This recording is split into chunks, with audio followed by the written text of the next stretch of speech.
Nggak cuma ngehasut teman sekelas dan nuduh gue anak paling miskin di sekolah, dia bahkan sok-sokan berlagak jadi tuan muda elit dari Beijing. Najis banget, pamer, palsu. Makanya pas dia nyamperin gue lagi waktu bel pulang sekolah dan sok asik nawarin tumpangan gara-gara ngira gue nggak ada yang jemput, dia dengan sombongnya bilang kalau gue bisa nebeng supercar keluarganya buat pulang. Dan boom, sebuah Rolls Royce edisi terbatas dunia langsung berhenti tepat di depan gerbang sekolah, bikin semua orang melongo nggak percaya. Sopirnya langsung turun dan berjalan ke arah gue dengan sikap yang luar biasa sopan. Tuan muda, Tuan besar menyuruh saya untuk menjemput dan mengantar Anda pulang. Gue cuma ngangguk santai. Ya saya paham. Dan tebak, Mobil mewah. ini punya gue. Teman-teman sekelas gue seketika langsung cengo dan mati kutu. Guyun? Kok bisa Guyun? Sebenarnya apa sih identitas asli dia? Gimana bisa keluarganya sanggup beli mobil semewah itu? Tian Hao, bukannya lo deket sama Guyun, lo tahu nggak latar belakang keluarganya kayak gimana? Di momen ini, Han Tian Hao ngerasa mukanya panas banget, kayak habis kena tamparan keras tanpa bayangan. Skakmat abis. Sebuah Rolls Royce edisi terbatas global. Gila, butuh duit. Sebanyak apa coba buat beli mobil kayak gitu? Han Tian Hao cuma bisa ngepalin tangannya erat-erat sambil nahan malu. Sementara itu, gue udah santai masuk ke dalam mobil. Lewat kaca spion, gue bisa ngelihat bapaknya Han Tian Hao datang jemput pakai mobil Porsche keluarga mereka. Tapi dibandingin sama mobil mewah gue yang tadi cuma pemanasan doang, Porsche itu jelas beda kelas banget. Ngelihat gue nggak kayak biasanya, sopir gue pun langsung nanya kepo. Tuan muda, bukannya dulu Anda paling nggak suka pamer dan tampil mencolok? Gue senyum tipis, gue berubah pikiran. Mulai hari ini, gue mau dijemput pakai mobil mewah tiap hari. Makin pamer dan mencolok, makin bagus. Kalau bisa, ganti mobil yang beda tiap hari. Dengar permintaan gue, si sopir langsung girang setengah mati. Tuan muda, harusnya dari dulu Anda begini. Padahal, aslinya, gue ini harta paling berharga di keluarga gue. Gue selalu dimanjain sejak kecil sama seisi rumah. Dijaga banget kayak bunga rapuh yang takut layu. Harusnya gue kuliah di luar negeri, tapi gara-gara tunangan sama keluarga gue malah milih masuk ke SMA Lambton. Semua demi ngedeketin dan bangun kemesraan sama nona muda keluarga Y itu. Gue langsung lihat ke arah Paman Lee. Malam ini ada acara kumpul keluarga kan?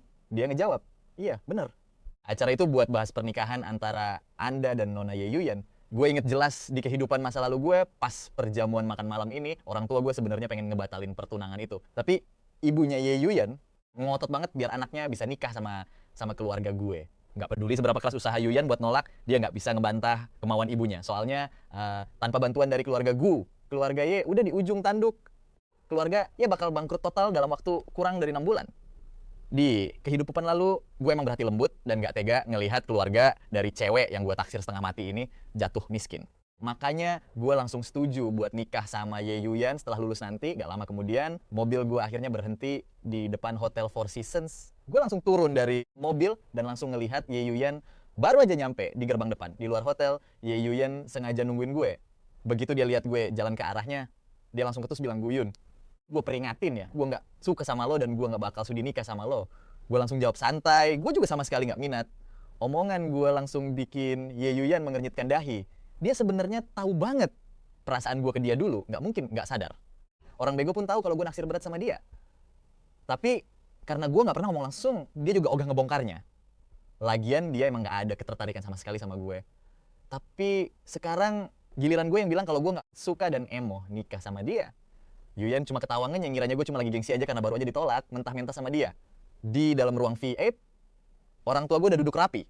Dan karena ayah di keluarga Ye udah meninggal duluan, Nyonya Ye sendirian yang harus nanggung beban keluarga. Pas gue dan Ye Yuyan masuk ke ruangan, Nyonya Ye langsung nyambut dengan ramah dan megang tangan gue erat. Xiao Yun, lihat deh kamu, baru beberapa hari gak ketemu badan kamu kekurusan gini. Tapi kelihatan makin ganteng. Gue inget jelas kalau Nyonya Ye ini orangnya licik dan penuh perhitungan.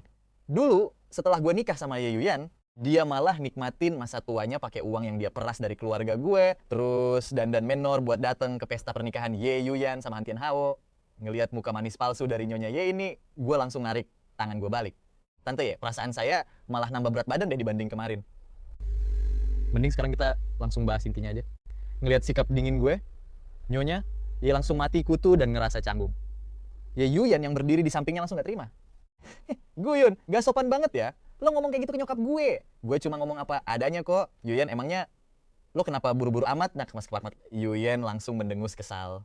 Guyun, gak usah sok pamer gak tuan muda lo itu deh. Gue tau lo ngerendahin keluarga ya. Kami dan mikir kami cuma mau numpang pansos doang. Kalau emang lo gak mau nikah sama gue, ya bilang aja langsung. Nyonya Ye yang panik langsung nepok lengan Ye Yuyan dengan kesal. Yuyan, kamu ini ngomong apa sih, lancang banget. Keluarga kita lagi susah sekarang. Kalau bukan karena bantuan keluarga gue, gimana mungkin kita berdua bisa ngebangun kembali kejayaan keluarga Ye sendirian. Tapi Ye, Yuyan malah makin nunjukin rasa nggak sukanya. Ibu, nggak usah halangin aku. Aku cuma ngomong kenyataan kok. Bener aja, ekspresi muka orang tua gue langsung berubah dingin. Kalau tadi mereka masih berusaha buat sopan, sekarang senyum ramah pun udah nggak sudi mereka tunjukin. Ternyata si Yuyan mandang rendah anak mereka sampai segitunya. Kelihatan banget kalau dia emang nggak sudi nikah sama gue. Menurut saya, mending kita batalin aja pernikahan ini sekarang juga. Nyonya Ye langsung panik, Tuan Gu, Yuyan itu cuma anak kecil yang belum dewasa. Tolong jangan marah ya. Aku bakal nyuruh Yuyan buat minta maaf yang bener ke Xiaoyun. Lagi pula, bukannya Xiaoyun suka banget ya sama Yuyan? Dua anak ini pasti cuma lagi berantem kecil biasa kok. Xiaoyun, coba kasih tahu ibunya Yuyan. Bener kan omonganku? Nyonya yang natap gue dengan penuh harap, tapi gue cuma jawab dengan super tenang. Tante, Anda salah paham. Hubungan gue sama Ye Yuyan itu cuma sebatas teman masa kecil, biasa aja. Tadi pas di depan gerbang hotel, Ye Yuyan udah bilang sendiri kok ke gue. Dia bilang dia gak suka sama gue dan gak bakal sudi nikah sama gue. Gue pun ngerasain hal yang sama. Jadi, kedatangan gue hari ini emang buat negesin semuanya ke kalian. Gue mau pertunangan sama Ye Yuyan ini dibatalin sekarang juga. Denger omongan gue, Nyonya, Ye langsung melongo kaget, dan Ye Yuyan malah jauh lebih shock lagi. Padahal dulu gue bucin setengah mati sama dia. Selalu nyari cara buat ngobrol sama dia, dan dia tahu jelas soal itu. Gimana bisa tiba-tiba sekarang gue setuju buat ngebatalin pertunangan ini? Orang tua gue sendiri juga ikutan bingung, bukan main. Dulu gue kan keras kepala banget waktu mereka ngelarang gue buat deket-deket sama keluarga ya. Gue malah keras kepala gak mau dengerin. Kenapa sekarang mendadak pikiran gue bisa berubah drastis? Tante, kami gak bakal lanjutin makan malam ini, dan mulai sekarang mending keluarga kita jaga jarak aja ya. Habis ngomong gitu, gue langsung berdiri dan nyamperin bokap nyokap gue. Ayah, ibu, yuk kita pulang. Ngelihat orang tua gue yang duduk di depan mata gue mendadak panas karena tak terharu banget. Di kehidupan lalu, gara-gara keegoisan gue sendiri, gue malah bikin hancur seluruh keluarga gue, dan akhirnya jadi sasaran balas dendam dari Ye Yuyan. Singkatnya, Ye Yuyan itu cuma parasit yang gak tahu diuntung. Orang tua gue udah ngebantu banyak banget buat keluarga ya di kehidupan lalu. Tapi begitu keluarga ya mulai dapat kekuasaan dan sukses sendiri, Ye Yuyan yang megang kendali penuh malah. Jadi orang pertama yang berusaha ngehancurin keluarga gue itu semua karena Ye Yuyan punya harga diri yang kelewat tinggi, tapi otaknya sempit banget.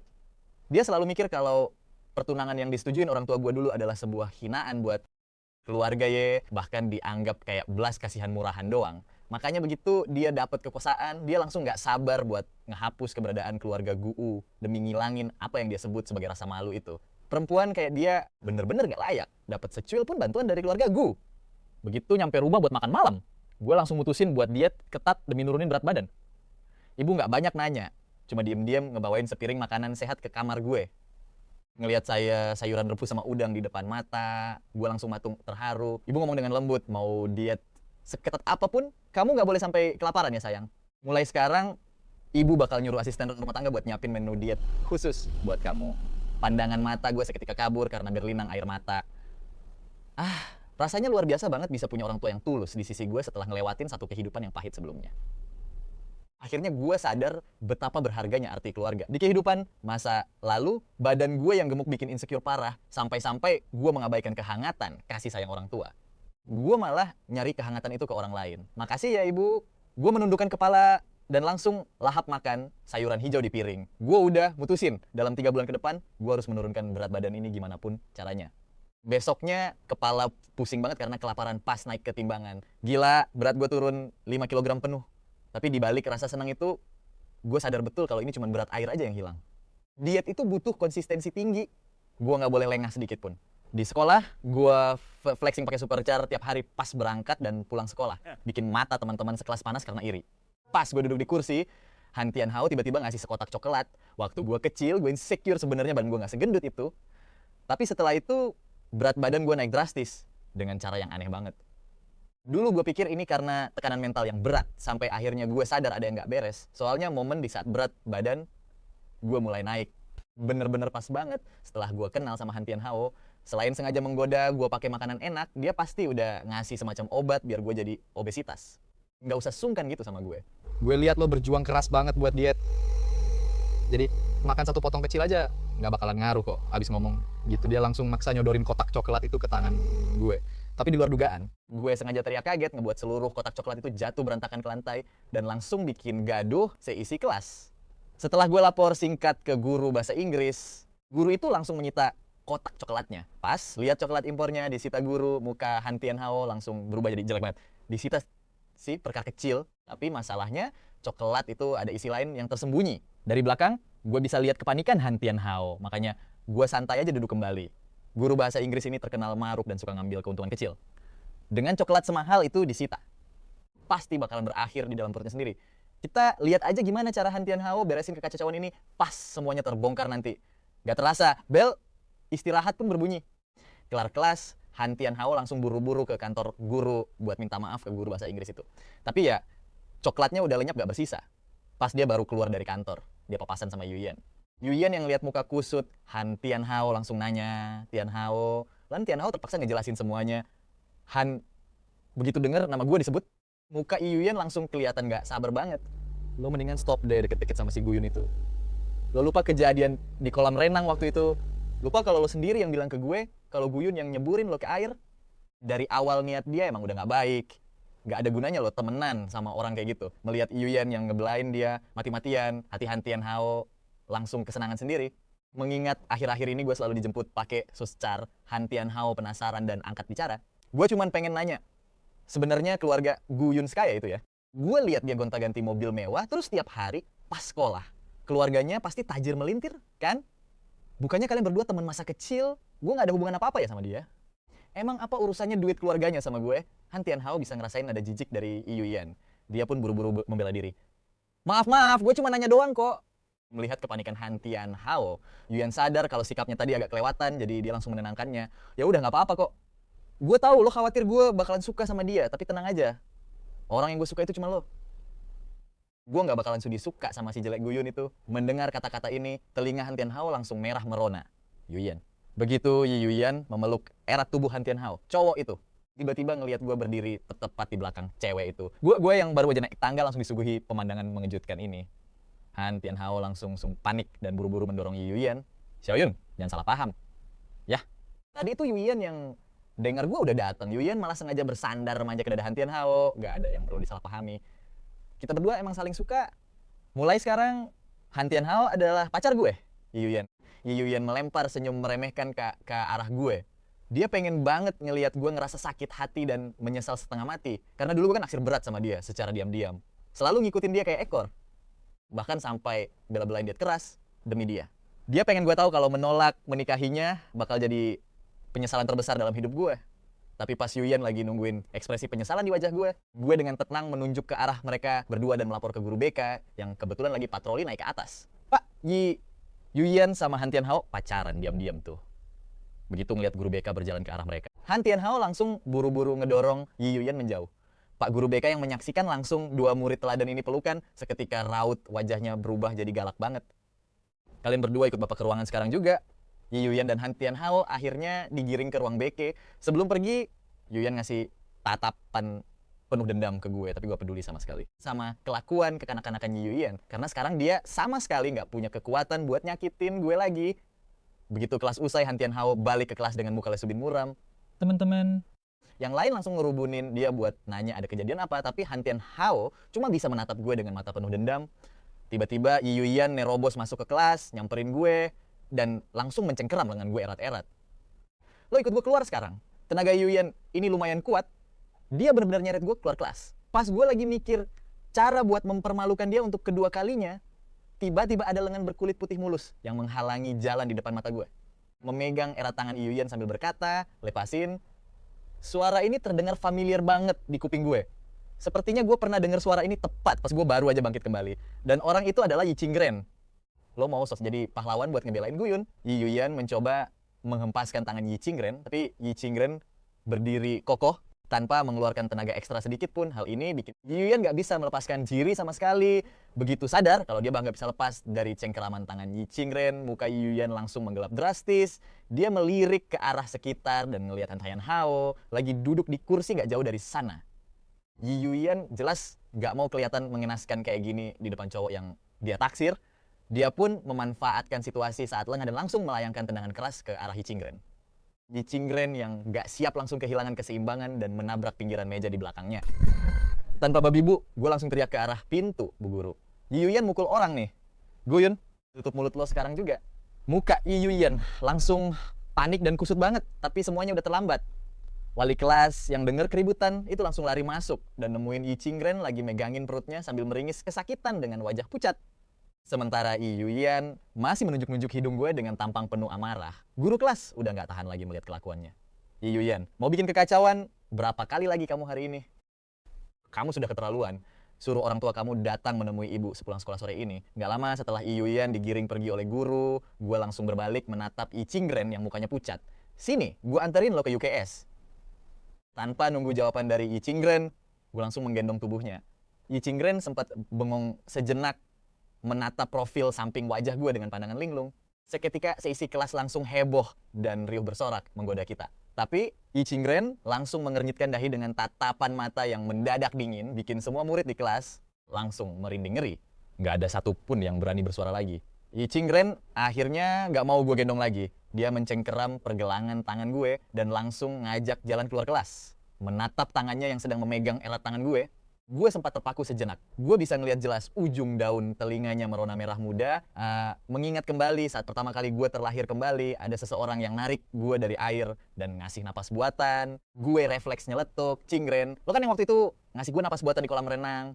Begitu kalimat itu keluar dari mulut gue sendiri juga ikutan kaget. Yi Ching-ren kelihatan kaget banget dan buru-buru menarik kembali tangannya yang tadi memegang tangan gue. Maaf ya. Gue nggak ada maksud aneh-aneh kok. Gue juga nggak mikir lo punya niat terselubung. Gue cuma murni pengen berterima kasih aja. Tapi Yi Ching-ren nggak ngejawab. Aku langsung jalan ke UKS. Di sana dokter cuma ngelirik sekilas ke luka Yi Ching-ren, nggak parah. Kok cuma butuh minyak angin herbal aja. Harganya 80 yuan sebotol, tinggal bayar di kasir. Denger itu Yi Ching-ren langsung gigit bibir. Nggak usah, aku nggak butuh kok. Habis ngomong itu dia langsung balik badan mau keluar dari UKS. Aku buru-buru ngejar dia. Ching-ren, tunggu. Tapi Yi Ching-ren kayaknya nggak ada niat buat nunggu sama sekali. Pas aku lagi panik ngejar dia, kakiku malah kepeleset. Duh, pas aku pikir bakalan jatuh tengkurap dan mukaku bakal cium lantai, tiba-tiba Ching-ren. Dia langsung sigap megangin lenganku dengan erat. Kamu nggak apa-apa. Ada yang luka. Terus ngeluarin botol minyak angin dari kantongku dan langsung menjejalkannya ke tangan Yi Ching-ren. Aku tahu kamu nggak begitu parah. Belakangan ini aku sering pakai ini, kamu harus coba. Yi Ching-ren cuma bisa diam 1000 bahasa sambil terus menatap botol minyak angin di tangannya itu. Aku tahu banget kalau Yi Ching-ren ini anak haram yang selalu ditindas sama Nyonya Yi dan Yi Yuyan. Apalagi sekarang keluarga Yi lagi bangkrut. Mana mungkin Nyonya Yi mau ngasih dia uang jajan. Ching-ren mengembalikan minyak itu ke aku. Makasih, tapi aku nggak butuh. Aku paham banget harga diri Yi Ching-ren yang tinggi. Tapi aku nggak ngasih ini gratis kok. Ada imbalannya. Begitu dengar kata imbalan, langkah kaki Yi Ching-ren langsung terhenti. Aku tahu kamu lagi kesulitan uang di kediaman keluarga Yi. Lagi pula, barusan kamu juga udah menyelamatkan nyawaku. Jadi, aku mau bikin kesepakatan sama kamu. Kesepakatan apa? Kamu tahu kan kalau aku lagi program diet, kamu bantu aku, dan aku bakal bayar kamu 500 yuan sebulan. Gimana? Tertarik nggak? Mendengar tawaran itu, Yi Ching-ren langsung mengernyitkan dahi. Kurasa tenagaku nggak sepadan dengan uang sebanyak itu. Ya nggak gratisan dong. Aku cuma bakal bayar kalau ada hasil yang nyata. Aku langsung merogoh kantong, mengeluarkan beberapa lembar uang merah yang masih baru, lalu meletakkannya bersama minyak angin ke tangan Yi Ching-ren. Ini bayaran awal buatmu. Dan ini ucapan terima kasih tulus dariku. Guyun, setiap jam istirahat siang dan sore, tunggu aku di sana ya. Belum sempat Yi Ching-ren setuju, bel masuk kelas keburu berbunyi. Aku langsung menarik tangan Ching-ren, menarik tangannya dan langsung lari menuju kelas. Cepat, kelasnya mau mulai. Tapi pas aku melangkah masuk ke kelas A, untungnya guru belum datang. Sialnya, meja dan kursiku malah berantakan, sengaja digulingkan oleh seseorang. Semua buku, kertas, bahkan isi tasku berserakan di lantai. Melihat pemandangan kacau di depanku ini, tatapanku seketika langsung berubah dingin. Sementara itu, teman-teman sekelas malah menatapku sambil menahan tawa ejekan. Siapa yang ngelakuin ini? Tapi begitu aku tanya, seisi kelas langsung mendadak hening tanpa ada yang berani bersuara. Orang-orang di sekitar mulai berbisik-bisik. Zhao Kai dengan sombongnya mendongak dan berkata, mana kita tahu? Mungkin ditiup angin kali. Lagian, orang yang suka ngadu emang pantas dapat pelajaran. Melihat tingkah songong Zhao Kai, aku langsung yakin kalau dialah pelakunya. Apalagi dia emang deket banget sama Han Tianhao. Aku mendengus dingin, lalu langsung merangsek maju dan dengan sekuat tenaga menjungkir balikan meja milik Zhao Kai. Zhao Kai kaget setengah mati sampai langsung melompat dari kursinya. Guyun, lo udah gila ya? Nggak pakai lama. Aku langsung mendaratkan satu tendangan keras sampai kursinya melayang jauh. Seketika, seisi kelas dipenuhi dengan teriakan histeris dari Zhou Kai. Aku menatapnya tajam dengan penuh amarah. Diam loh, gue peringatin ya buat kalian semua. Kalau nggak mau orang tua kalian dipanggil satu-satu ke sekolah, jangan pernah berani sentuh barang-barang di mejaku. Gue Guyun, bukan orang lemah yang bisa kalian tindas sesuka hati. Tiba-tiba Han Tianhao berdiri dengan wajah sok suci. Guyun, lo keterlaluan banget ya. Kita semua kan teman sekelas. Kok lo bisa-bisa nyindas teman sendiri kayak gini? Lo diam deh. Lo sendiri yang ketahuan pacaran diam-diam sampai bikin kekacauan, tapi sekarang malah pasang tampang sok tersakiti begini. Lo biarin teman-teman lo yang nanggung akibatnya. Kalau kejadian hari ini gue aduin ke guru, mereka semua bakal dihukum gara-gara lo. Apa kayak gini cara lo memperlakukan teman lo sendiri? Wajah Han Tianhao langsung berubah kecut. Kata-kataku barusan benar-benar menampar harga dirinya dan bikin dia dicap sebagai pengecut. Melihat Han Tianhao yang tak bisa berkata-kata, Zhou Kai langsung pasang badan lagi. Han Tianhao, nggak usah dengerin omong kosong dia. Kita cuma risih aja lihat muka lo, nggak ada hubungannya sama Tianhao kan? Oh jadi lo ngaku kalau lo yang udah ngebalikin meja aku. Kalau hari ini lo berani ngebalikin mejaku, besok-besok mungkin lo bakal berani main fisik ke gue. Kayaknya masalah ini nggak cuma harus gue laporin ke guru deh, tapi harus sekalian gue laporin ke polisi. Dengar kata polisi, wajah Zhou Kai langsung pucat pasti seketika. Begitu lihat aku berniat melangkah keluar, dia panik. Langsung lari dan mencengkeram lenganku. Guyun, tunggu dulu. Pas banget di saat itu, guru sastra masuk dan melihat Zhou Kai lagi tarik-tarikan sama aku. Aku sengaja melemaskan badanku, dan tarikan Zhou Kai langsung membuatku jatuh tersungkur ke meja yang terguling di dekatku. Melihatku jatuh, guru sastra langsung buru-buru datang buat membantuku berdiri. Guyun, kamu nggak apa-apa? Dengan wajah yang sengaja ku buat pucat, aku langsung menggelengkan kepala. Nggak apa-apa kok, Bu. Ini sebenarnya ada apa sih? Kenapa kelas bisa berantakan begini? Zhou Kai dan gengnya cuma bisa berdiri kaku di samping. Nggak berani bersuara sedikit pun. Cuma bisa menatapku dengan tegang sambil menunggu jawabanku. Aku melirik ke arah Zhou Kai. Mereka tahu kalau aku sudah mendapatkan apa yang kuinginkan. Kami cuman ada salah paham kecil pas jam istirahat tadi. Tapi sekarang udah selesai kok, ya kan? Begitu dengar aku nggak mengadukan mereka. Zhou Kai dan gengnya langsung melongo keheranan. Guru sastra jelas nggak langsung percaya begitu aja. Tapi beliau tetap membantuku berdiri. Baguslah kalau salah pahamnya sudah selesai. Tapi awas saja kalau sampai ibu tahu ada yang coba-coba balas dendam ya. Habis ngomong gitu, guru sastra langsung menatap tajam ke arah Han Tianhao. Rumor tentang Han Tianhao. Dan Iyuyan yang ketahuan pacaran monyet sebenarnya sudah menyebar luas di ruang guru sejak lama. Tatapan dari sang guru membuat Han Tianhao merasa sangat tidak nyaman. Pas pulang sekolah, Han Tianhao berinisiatif menghampiriku yang lagi bersiap-siap mau lari sore. Dengan wajah sok menyesal dia merangkul pundakku. Xiaoyun, pas gengnya, Zhou Kai nindas kamu tadi, aku sebenarnya udah coba nasehatin mereka. Tapi aku nggak bisa menghentikan mereka. Maaf ya, kamu nggak terluka kan tadi? Aku menatapnya dengan dingin. Apa kejadian tadi beneran nggak ada hubungannya sama lo? Setelah berkata begitu, aku bersiap untuk pergi. Tianhao langsung panik dan menghadang. Maafin aku dong, kita kan sahabat dekat. Aku tahu kamu kesal gara-gara Yuyan nembak aku. Makanya kamu sampai ngadu ke guru. Tapi urusan perasaan kan nggak bisa dipaksa. Han, Tianhao sengaja meninggikan suaranya biar didengar sama semua siswa yang ada di koridor. Melihat orang-orang di sekitar mulai pasang telinga buat nyari gosip, aku malah nggak bisa menahan diri buat tertawa keras. Maksud lo Yuyan? Dia mah cuma barang sisa yang udah nggak gue mau lagi. Kalau lo suka, ambil aja Gih. Meninggalkannya dengan kata-kata tajam itu, aku langsung menabrak bahu Han Tianhao dan pergi begitu saja. Dia sempat melongo kebingungan. Apa maksudnya? Barang sisa yang udah nggak dia mau? Tepat di saat itu, Yi Yuyan keluar dari ruang guru dengan wajah yang super masam. Dia baru saja dihukum berdiri oleh wali kelas selama jam pelajaran penuh dan poin kedisiplinannya juga dipotong. Guyun! Yi Yuyan menggeram marah dengan suara tertahan, memaksaku untuk berhenti. Yi Yuyan langsung menggandeng erat lengan Han Tianhao. Mulai hari ini, Tianhao adalah pacarku dan gak bakal ada yang bisa misahin kami. Aku menoleh ke belakang, melirik Han Tianhao sambil tertawa dingin di dalam hati. Di kehidupan laluku, Yi Yuyan mencintai Han Tianhao setengah mati selama bertahun-tahun. Cuma karena dia nggak bisa ngedapetin cowok itu waktu masih muda. Emang bener sih, apa yang nggak bisa didapat saat muda bakal terus menghantui seumur hidup. Tapi sekali kamu mendapatkannya di masa muda, sesa segalanya belum tentu berjalan mulus. Apalagi sekarang keluarga EI lagi di ambang kebangkrutan. Dan Han Tianhao itu cuma anak seorang sopir. Masa depan yang harus mereka hadapi nggak akan semudah kebohongan-kebohongan Han Tianhao. Akhir kisah mereka berdua mah udah gampang ditebak. Aku nggak peduli dan langsung pergi gitu aja. Sore itu setelah bel pulang berbunyi, aku pergi ke depan kelas F buat nungguin Yi Qingran. Dan di saat yang sama, aku melihat Nyonya Yi datang ke sekolah. dengan wajah yang emosi berat.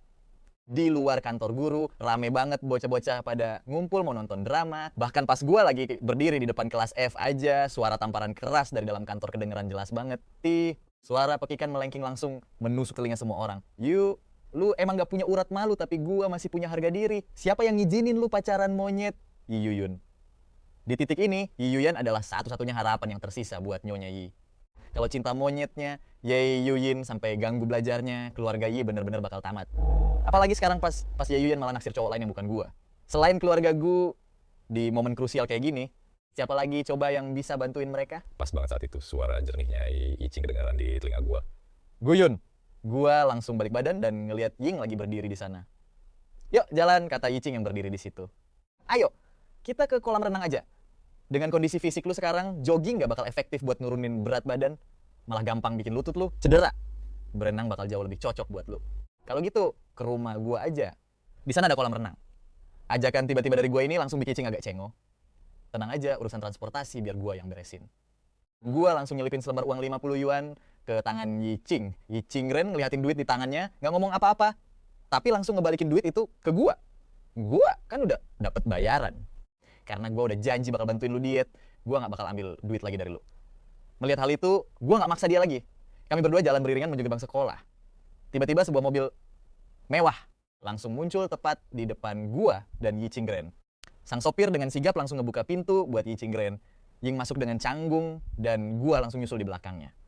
Ngelihat ekspresi Yingren yang gelisah, gua senyum dan bilang, gak usah tegang gitu. Bokap nyokap gua baik kok. Mereka cuma benci sama Yuan aja. Ying gak ngerespon. Gak butuh waktu lama. Mobil akhirnya nyampe di villa keluarga Gu.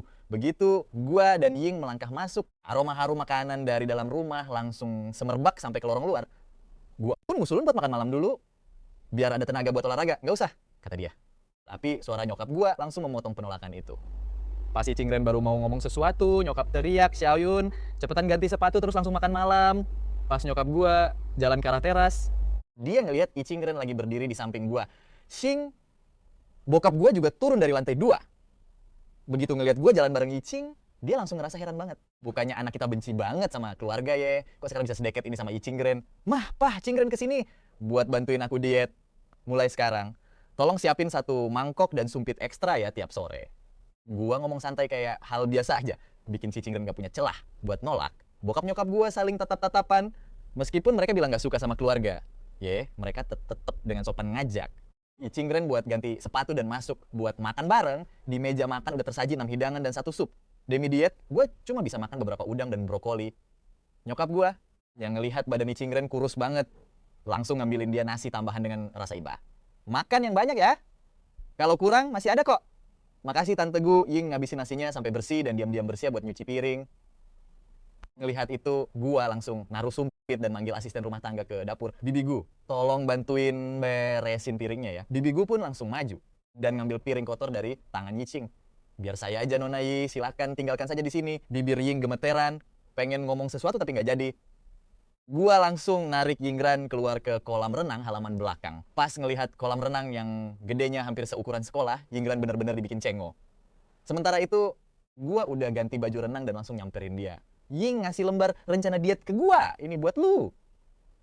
Ternyata pas jam istirahat sekolah tadi, dia udah bikin rencana super detail berdasarkan kondisi fisik gua. Gua agak kaget sih, cepet banget jadinya. Gua ngeliat lembar diet super detail di tangan gua.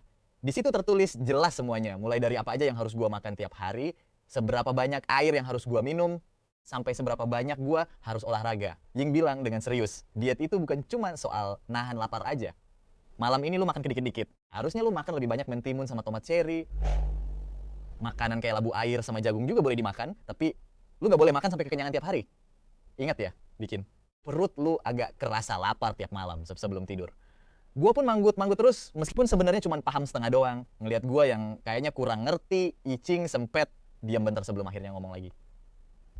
Nanti gua awasin lu tiap hari kok, nggak usah melototin kertas itu terus. Dengar itu, gua ngangguk. Diam-diam bokap nyokap gua lagi ngintip di luar, ngelihat Yicing Ren yang berdiri di pinggir. Kolam renang sambil ngawasin gua berenang. Sepanjang latihan, kami berdua bener-bener hampir gak ngobrol sama sekali. Nyokap gua pun agak heran, ada apa nih? Masa dia kesini cuma buat nemenin olahraga doang? Bokap gue juga ikutan bingung. Apa jangan-jangan Xiaoyun kita udah tobat dan berubah pikiran, dia udah gak suka lagi sama Yiyuyan. tapi malah mulai naksir Yiching, bisik-bisik mereka berdua. Yang mondar-mandir akhirnya ketahuan sama gua dan Yiching. Gua langsung nongolin kepala dari air kolam. Mah, Pah, lagi pada ngapain sih? Dengar teriakan gua, bokap nyokap langsung buru-buru keluar dari sudut persembunyian. Mama sama papa tadi nyiapin buah nih buat kalian berdua biar ada cemilan pas capek berenang. Bener banget. Kalau kalian bosen cuma berenang doang, kalian bisa ke ruang olahraga di lantai 2. Di sana alat olahraganya lengkap banget loh. Bokap nyokap tertawa canggung. Sekali lirik aja gua udah tahu apa yang ada di pikiran mereka. Orang tua gua emang overthinking banget deh. Gua langsung naik dari kolam renang dan ngambil piring buah dari nyokap. Makasih ya, Mah. Mending mama sama papa masuk aja, Gih. Jangan malah berdiri nontonin di sini. Gua dorong bokap nyokap buat masuk. Terus gua ngeliat ke arah Yichingren. Yuk, lanjut lagi. Gua sok biasa aja seolah nggak ada apa-apa dan lanjut berenang. Tapi sebenarnya di dalam hati gua ngerasa agak malu juga sih. Bener aja. Pas gua nongolin kepala lagi dari dalam air, tatapan gua langsung bentrok sama pandangan mata Ying yang dalam banget. Gua langsung ketawa canggung. Makan buahnya, Gih. Cobain deh. Habis itu gue langsung nyemplungin kepala lagi ke dalam air. Yiching tetap diem aja, tapi telinganya kelihatan agak memerah. Selama 7 hari berturut-turut, gue sama Ying pulang bareng terus habis sekolah. Tapi untungnya nggak ada yang ngeh karena anak-anak sekolah lagi pada fokus sama drama antara Yi Yuyan dan Han Tianhao. Sejak hari di mana orang tuanya dipanggil ke sekolah, Yuyan terus-terusan berantem hebat sama keluarganya gara-gara ngebelain Han Tianhao. Dia bahkan sampai ngancam bakal lepas hak waris atas kekayaan keluarga Ye yang bikin Nyonya Ye saking naiknya tensi hampir masuk rumah sakit. Para guru pun udah angkat tangan sama tingkah ya Yuyan dan Han Tianhao. Sampai pada suatu hari, pas baru banget nyampe sekolah, tiba-tiba ada murid yang lari ngos-ngosan sambil teriak panik. Ada masalah gila. Pas denger itu, orang pertama yang terlintas di otak gua adalah guru bahasa Inggris. 7 hari udah berlalu. Jadi masalahnya pasti udah mulai kelihatan nih. Tapi jelas banget kalau murid-murid lain sebenarnya nggak tahu apa yang lagi terjadi. Tapi karena pada haus drama, semuanya langsung ngerubungin kantor guru di gedung sekolah. Tiba-tiba terdengar teriakan melengking dari dalam. Pak Wang, hari ini Bapak bener-bener harus kasih penjelasan yang masuk akal. Wali kelas juga ikutan bingung setengah mati. Dia nggak tahu apa yang sebenarnya terjadi. Jadi dia cuma bisa nyuruh muridnya buat manggil Han Tianhao masuk dulu. Pas Han Tianhao masuk ke kantor, tatapan tajam dari guru bahasa Inggris langsung menusuk ke arahnya. Han Tianhao, cepetan sini lu. Guru bahasa Inggris langsung narik paksa Han Tianhao di depan wali kelas sambil teriak, lu sebenarnya masukin apa sih ke dalam kotak coklat itu? Guru bahasa Inggris yang tadinya punya badan super langsing, dalam kurun waktu cuma 1 minggu aja, badannya langsung kelihatan. Melar drastis alias makin gemoy. Muka Han Tianhao langsung pucat pasi kayak mayat. Saya nggak tahu. Bukan saya. Ngelihat Han Tianhao yang takutan setengah mati, wali kelasnya langsung pasang badan ngebelain. Bulu, ibu gemukan kan gara-gara pola makan ibu sendiri. Kenapa malah nuduh murid saya? Mana berani murid saya celakain ibu? Belakangan ini saya lagi diet ketat tahu. Selain makan coklat itu tiap hari, saya cuma minum teh doang. Masa gue bisa naik 7-8 kilo? Cuma dalam seminggu? Pas, gue kirim coklat itu buat dicek di lab. Gokil. Hasilnya nunjukin kalau ada yang sengaja masukin hormon ke dalamnya. Han Tianhao. Licik juga lo ya. Murid-murid yang di depan pintu langsung melongo shock. Gila, tega banget ada yang masukin hormon. Ke situ, ngeri parah. Padahal kan Tianhao kelihatannya baik banget. Mana mungkin dia tega gak ngeracunin guru bahasa Inggris? Ini pertama kalinya para murid dengar skandal segila ini dan muka wali kelas langsung auto gelap. Dia langsung lihat ke kesimpulan di laporan lab itu, terus langsung nyeret Han Tianhao deket-deket. Han Tianhao, beneran ini kelakuan lo? Muka Han Tianhao langsung pucet pasti kayak mayat. Dia nggak pernah nyangka kalau sekotak coklat doang bisa bikin masalahnya jadi serunyam ini. Bukan aku yang lakuin. Masih berani ngelak lo? Masih bocah aja. Udah pinter ngeracunin dan nyelakain orang. Mau jadi apa lo gedenya? Telepon orang tua lo sekarang juga. Suruh mereka nemuin saya. Masalah ini harus diusut tuntas. Guru bahasa Inggris itu langsung nyeret Tianhao ke telepon. Tiba-tiba Yi Yuyan maju. Aku yang masukin racun itu ke coklatnya. Ini nggak ada hubungannya sama Tianhao. Semua orang juga bisa lihat. Kalau Yi Yuyan cuma mau pasang badan dan nanggung kesalahan si Tianhao. Yi Yuyan maju sambil narik Tianhao ke belakangnya. Gue yang ngeracunin, mau telepon orang tua, panggil aja keluarga gue ke sini. Sore itu juga orang tua Yi Yuyan langsung dipanggil ke sekolah. Pas Nyonya Yi dengar anak perempuannya malah pasang badan buat Tianhao. Pandangannya ke cowok itu langsung makin anjlok parah. Tapi masalahnya nggak selesai segampang itu. Guru bahasa Inggris itu tetap ngotot mau lapor polisi dan nuntut hukuman disiplin buat Yi Yuyan. Setelah Nyonya I mohon-mohon setengah mati, mereka nggak cuma harus bayar ganti rugi 200.000 yuan, tapi Yi Yuyan juga dapat catatan pelanggaran disiplin berat di lapornya. Di masa-masa kritis kelas 11 kayak gini, dapat sanksi seberat itu artinya apa? Artinya Yuyan terancam harus ngucapin selamat tinggal sama universitas bergengsi yang selama ini dia impikan. Kesempatannya hilang begitu aja di depan mata. Hari ini mood gue bener-bener seger banget. Bahkan olahraga gue jadi jauh lebih semangat. Baru 10 hari sejak gue regresi, gue udah berhasil nurunin 10 kilo. Tapi makin kesini emang bakal makin susah buat nuruninnya. Tapi nggak apa-apa, ini awal yang bagus banget. Karena ujian akhir semester udah deket, semua murid di kelas bener-bener berjuang mati-matian buat belajar tiap hari. Selain sibuk ngerjain latihan soal, mereka juga rajin ngafalin materi. Cuma Yiyuyan yang setelah kejadian itu malah jadi ugal-ugalan dan bodoh amat sama semuanya. Dia bolos kelas tiap hari demi pacaran sama Han Tianhao. Gue sih udah gak heran lagi ya. Pas gue lagi fokus belajar di perpustakaan, tiba-tiba ada yang nendang kursi di depan gue. Gue langsung mengernyit dong. Pas gue lihat, bener aja ternyata si Yuyan. Gue bener-bener risih dan nanya kesal. Mau lu apa sih? Kejadian sekotak coklat waktu itu pasti ulah lo kan? Atas dasar apa lo nuduh gue? Kotak coklat itu selain Tianhao cuma lo doang yang megang. Masih berani ngelak lo? Terus kenapa lo gak curiga sama Han Tianhao aja? Kenapa malah curiga ke gue? Yuyan langsung masang muka ngejek. Tianhao itu orangnya baik banget, beda sama Sol yang sengaja ngelakuin itu. Kenapa ya dari dulu gue gak sadar kalau lo tuh semenjijikan ini? Gue pun nutup buku gue sambil masang muka santai dan super cuek. Kalau lo emang punya otak, cari tahu sendiri sana. Kalau lo dapat bukti kuat kalau itu emang gue, silakan laporin gue. Tapi kalau bukan, mending stop sok jadi pahlawan kesiangan yang mau nyelamatin cowok ganteng di depan gue. Bego banget sih. Dengar omongan gue, Yiyuyan langsung gebrek meja dan berdiri mau langsung nerjang gue. Tapi sedetik kemudian, tangan Yiyuyan langsung dicengkram erat sama seseorang. Ini perpustakaan, bukan tempat buat lo bikin rusuh sesuka hati. Lo pikir lo siapa? Lepasin gue, bangsat! Yuyan berusaha ngelepasin tangan Yiching, tapi berkali-kali dicoba tetap gak bisa lepas. Tugas penjaga perpus itu buat ngejaga ketertiban. Lo mau gue bunyiin alarm darurat? Yuyan ngelirik ke arah Yiching, terus natap gue tajam. Oh, jadi sekarang kalian berdua jadian, Guyun? Dulu lo ngejar-ngejar gue tanpa malu, sekarang lo malah belain si Yiching. Begitu omongan Yuyan kelar, Yiching tanpa ragu langsung ngasih tamparan keras banget ke mukanya. Tak, tak! Gue takut masalahnya makin runyam, jadi gue langsung berdiri. Pas denger suara gue, Yiching baru berhenti. Yiching langsung narik napas buat tenangin diri. Dia natap dingin ke arah Yuyan yang tersungkur di lantai, jaga mulut lo. Kalau ada yang kayak gini lagi, gue bener-bener bakal robek mulut lo. Yuyan gak percaya kalau Yiching berani nampar dia, dan emosinya langsung meluap-luap. Pas Yuyan mau ngebalas, gue langsung maju ngehalangin jalannya ke arah Yiching. Yuyan, lo yang mulai ngehina dia duluan, jadi lo emang pantas ditampar. Kalau lo berani ngelawan, lo yang bakal disalahin. Lo beneran mau dapat sanksi pelanggaran lagi? Dirapor lo? Ya biarin aja. Lo pikir gue peduli? Jangan lupa ya, kalau lo kena sanksi sekali lagi aja, sekolah bakal langsung ngeluarin lo kalau lo dikeluarin. Terus Han Tianhao gimana? Pas denger nama Han Tianhao, tangan Yuyan yang tadinya mau ngehantam langsung bersentik seketika. Gue tahu gue udah berhasil nyentuh kelemahan terbesar Yuyan. Tanpa buang waktu, gue langsung narik tangan Yiching buat pergi.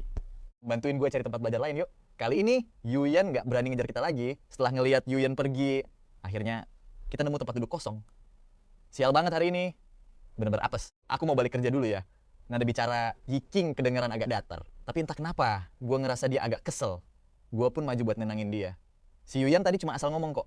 Hatinya emang busuk dan licik dari dulu. Udah biasa kok. Lo asisten ke dalam hati ya. Udah biasa kok. Iya. Kok sebelumnya lo gak pernah cerita ke gue? Kan lo gak pernah nanya. Yiching ngomong sambil ngerapihin buku-buku. Gue ngintilin dia di belakang kayak bayangan. Nilai-nilai lo kan bagus banget. Harusnya lo dari awal masuk kelas A. Terus kenapa lo bisa sampai berantem? Lupa. Muka Yiching langsung nunjukin kalau dia nggak mau bahas itu lagi. Cuma bisa berdiri di sampingnya sambil senyum canggung, berusaha biar suasana di antara kita nggak terlalu kaku. Melihat Yiching yang kerja keras ngerapihin buku, gue nggak bisa berhenti mikirin betapa susahnya hidup dia di keluarga Yi. Gue mikir sebentar, terus mulai ngomong. Yiching, gue tahu lo murid yang pinter banget. Bisa bantuin gue nggak? Mau minta tolong apa? Gue butuh tutor nih. Bisa nggak lo bantuin gue belajar tiap sore? Nanti gue bayar kok. 100 yuan per sesi. Gimana menurut lo? Yiching dongak natap gue. Nilai lo di setiap ujian kan selalu masuk 10 besar satu angkatan. Lo nggak butuh tutor kali. Akhir-akhir ini gue agak males belajar. Jadi hasil tryout gue berantakan parah. Jangankan 10 besar, masuk 100 besar aja kayaknya mustahil. Tapi tenang aja, yang penting gue bisa lolos ujian akhir kali ini. Gue bakal kasih lo bonus 1000 yuan. Tolong banget ya bantuin gue. Melihat gue yang kayaknya nggak bohong, Yiching sempat ragu sejenak. Gue langsung buru-buru lanjutin omongan gue. Kalau tiap hari kemahalan, lo bisa bantuin gue pas hari Sabtu sama Minggu aja. Oke, gue paham. Begitu lihat Yiching setuju, muka gue langsung sumringah kegirangan. Deal ya? Dengan bantuan murid jenius kayak Iking, ujian akhir nanti pasti bakal gampang banget di atas saya. Pas gue baru mau mulai belajar lagi, tiba-tiba Iking batuk-batuk keras banget. Di situ gue baru nyadar kalau mukanya kelihatan pucat lesu. Gara-gara batuknya yang kencang banget, muka sama lehernya langsung merah padam. Iking, pas gue coba megang jidatnya, dia langsung nepis tangan gue secara refleks. Asisten perpus yang lain langsung lari buru-buru nyamperin kita. Iking, kan udah dibilang tunggu di situ. Aku tadi pergi ambil obatmu. Ngapain sih kamu malah keluyuran? Obat? Emangnya Iking kenapa? Apalagi kalau bukan demam. Ibunya Yi Yuyan bener-bener gak punya hati. Iking cuma telat balik ke rumah beberapa jam doang. Tapi ibunya tega banget ngunciin dia di luar semalaman suntuk. Malah dilakuin berkali-kali selama beberapa hari berturut-turut. Gila, ajaib banget dia gak jatuh sakit dari kemarin-kemarin. Jang Rui, teriakan tiba-tiba dari Iching Ren langsung bikin Jang Rui bungkam seketika. Pas momen ini, gue bener-bener terpaku, baru sadar kalau dia udah berjuang keras demi bantu gue diet. Dia selalu sibuk sampai jam 8 atau 9 malam baru bisa pulang ke rumah. Padahal jarak rumah keluarga Gu dan keluarga I itu ada 2 km, tapi dia selalu ngotot mau jalan kaki dan nolak diantar pakai mobil keluarga Gu. Gue bener-bener gak pernah membayangkan ibunya Yi Yuyan bisa sekejam itu, bahkan gak ngebiarin dia masuk lewat pintu depan rumah.